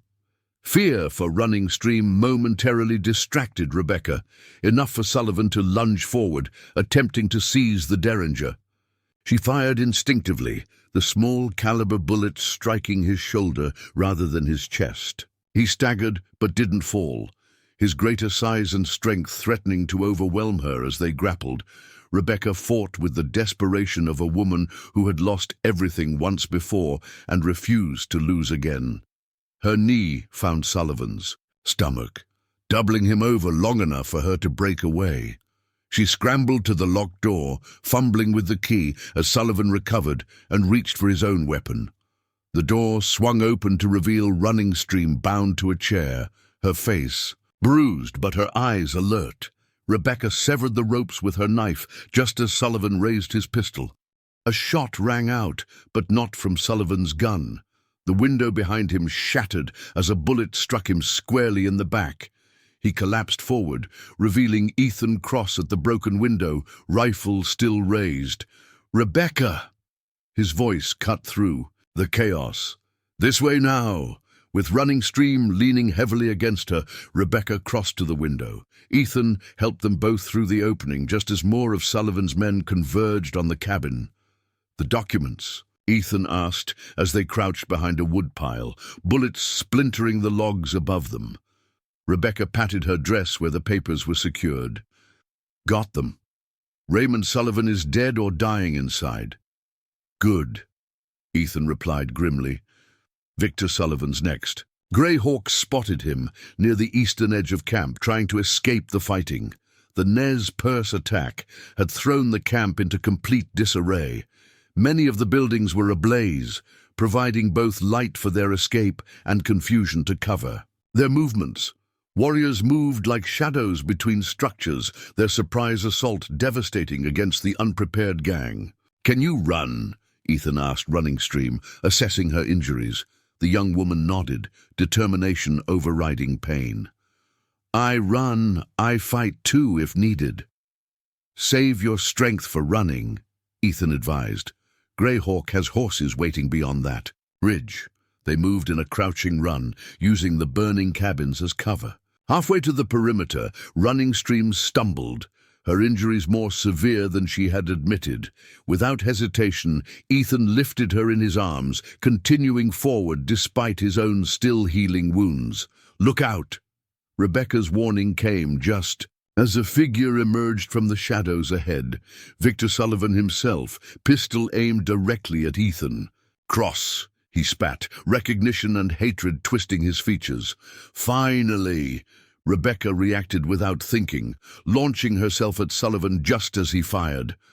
The bullet went wide as she collided with his arm, sending them both crashing to the ground. Sullivan recovered first, his greater strength pinning her beneath him, hands closing around her throat.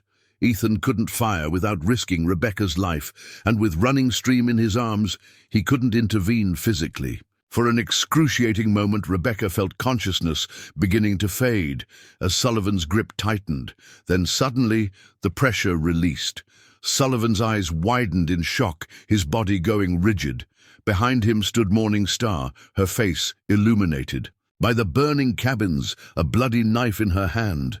No more children will suffer from your evil, the older woman said, as Sullivan collapsed sideways, revealing where her blade had found his kidney. Rebecca gasped for air, accepting Morning Star's hand to regain her feet. Around them, the fighting was concluding. The remaining Red Hawk men either fleeing into the forest or surrendering to the Nez Perce warriors who now controlled the camp. We need to move, Ethan urged. Some might circle back once they realize. They outnumber us. They reach the waiting horses without further incident, Greyhawk himself holding the reins. Sullivan, he asked simply. Both brothers are dead, Morningstar confirmed, and we have what we sought. She gestured to the documents secured in Rebecca's dress. Then our business here is finished, Greyhawk declared. We return to camp.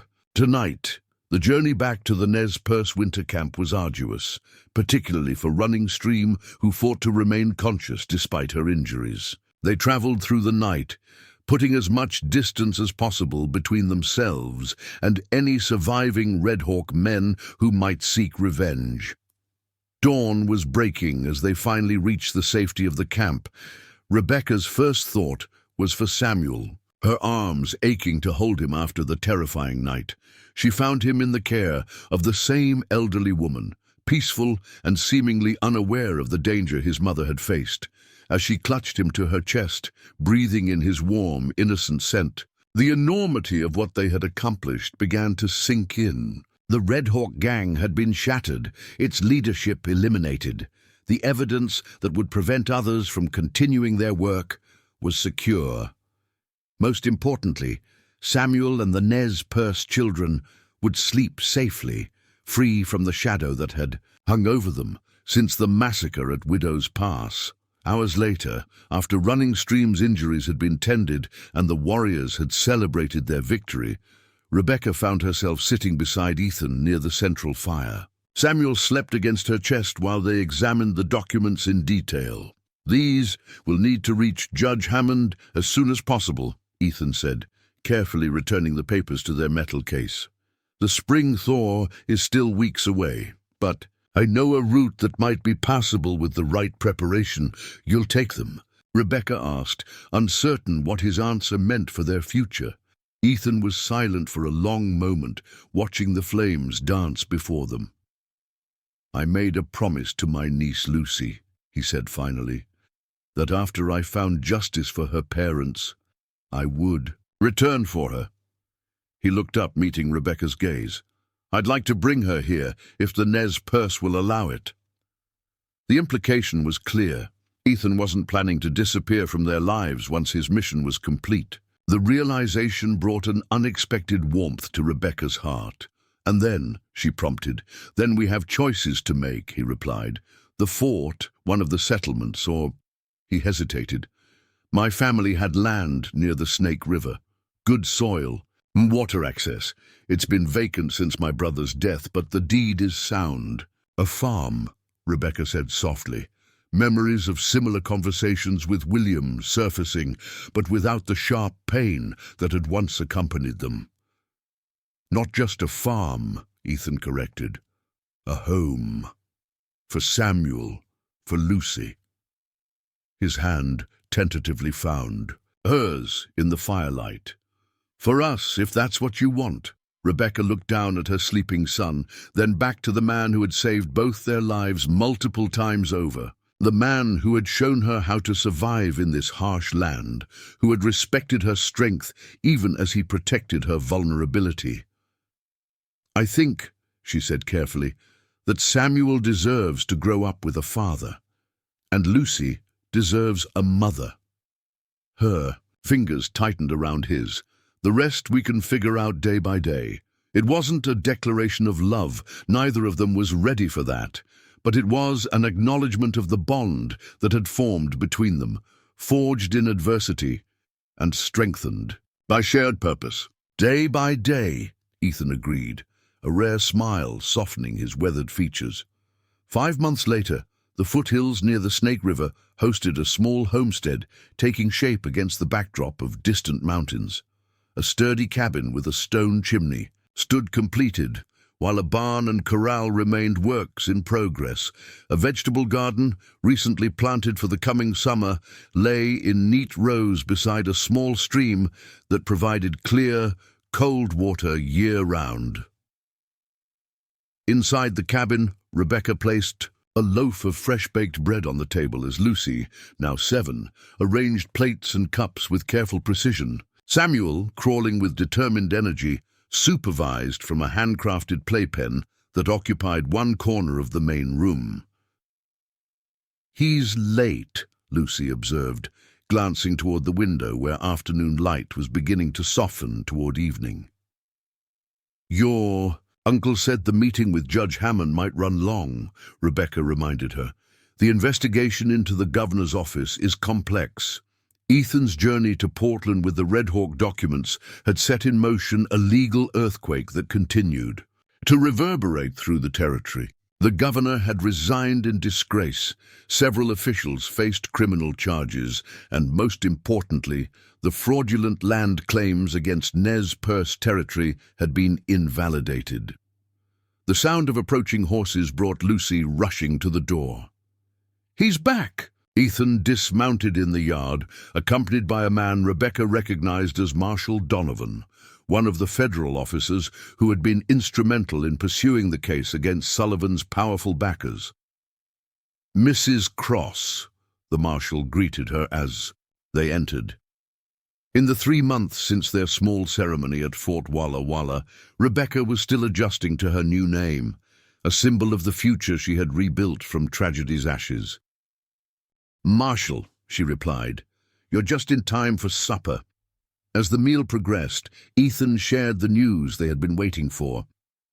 "The last of Sullivan's associates has been convicted," he announced. "Judge Hammond says the case is officially enclosed, so it's truly over," Rebecca said, the weight of months, years of fear finally lifting completely. "The legal proceedings, yes." Ethan's expression was solemn but satisfied.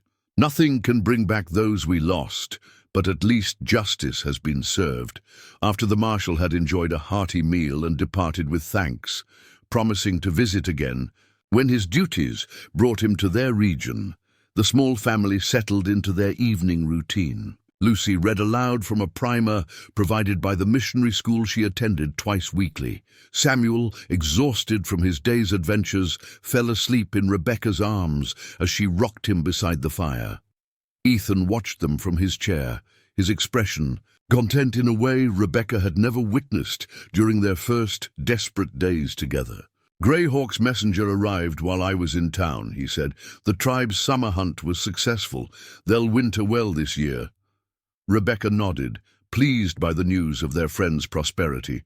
The Nez Perce had become family to them, with Running Stream and several other tribal members visiting regularly as they traveled between seasonal camps. He also asked if Lucy might spend some time with them next summer, Ethan continued. Running Stream has offered to teach her their traditional stories and crafts. Lucy looked up from her book, her face brightening. Could I, Aunt Rebecca? Please? The title still warmed Rebecca's heart. Lucy had adopted it naturally within weeks of joining their household, forming a bond with Rebecca that grew stronger with each passing day. Of course, she agreed. It's important to learn from those who know the land and its history. Later, as Lucy slept and Samuel had been settled in his cradle, Rebecca stepped onto the cabin's small porch, breathing in the evening air. Ethan joined her, slipping an arm around her waist with the easy familiarity that had developed between them. "Penny for your thoughts," he said quietly. Rebecca leaned into his embrace, watching as the first stars appeared above the mountains. "I was thinking about the woman who hid in that wolf's den," she replied. "How certain she was that her life had ended alongside William's." "And has it?" Ethan asked, his tone gentle. "No." Rebecca turned to face him, her hands resting lightly on his chest. "That woman died, in a way, but something new grew from what remained. Something stronger, more resilient. Like the wildflowers after a forest fire," Ethan suggested, brushing a strand of hair from her face. "Exactly like that." She smiled, the expression coming more naturally now than it had in the early days of their relationship. Life finds a way to continue, to rebuild, even after the most devastating losses. "I'm glad you found your way," Ethan said softly, drawing her closer. "We found our way," Rebecca corrected, "all of us together." As twilight deepened into night, they remained on the porch, two survivors who had navigated trauma, vengeance, and healing to create something neither had imagined possible in their darkest moments. A family built not from obligation or circumstance, but from choice and hard-won understanding. Inside the cabin, the children slept peacefully, untouched by nightmares. Outside, the mountains stood sentinel against the star-filled sky. The same mountains that had once seemed so threatening, but now formed a protective boundary around the life they had carved from tragedy. The wilderness that had nearly claimed them had become their home, its harsh lessons incorporated into their shared strength. And if new challenges arose, as they inevitably would on the frontier, they would face them together, equipped with the resilience that only those who have lost everything and rebuilt from nothing truly understand. Up next, you've got two more standout stories right on your screen. If this one hits the mark, you won't want to pass these up. Just click and check them out. And don't forget to subscribe and turn on the notification bell so you don't miss any upload from us.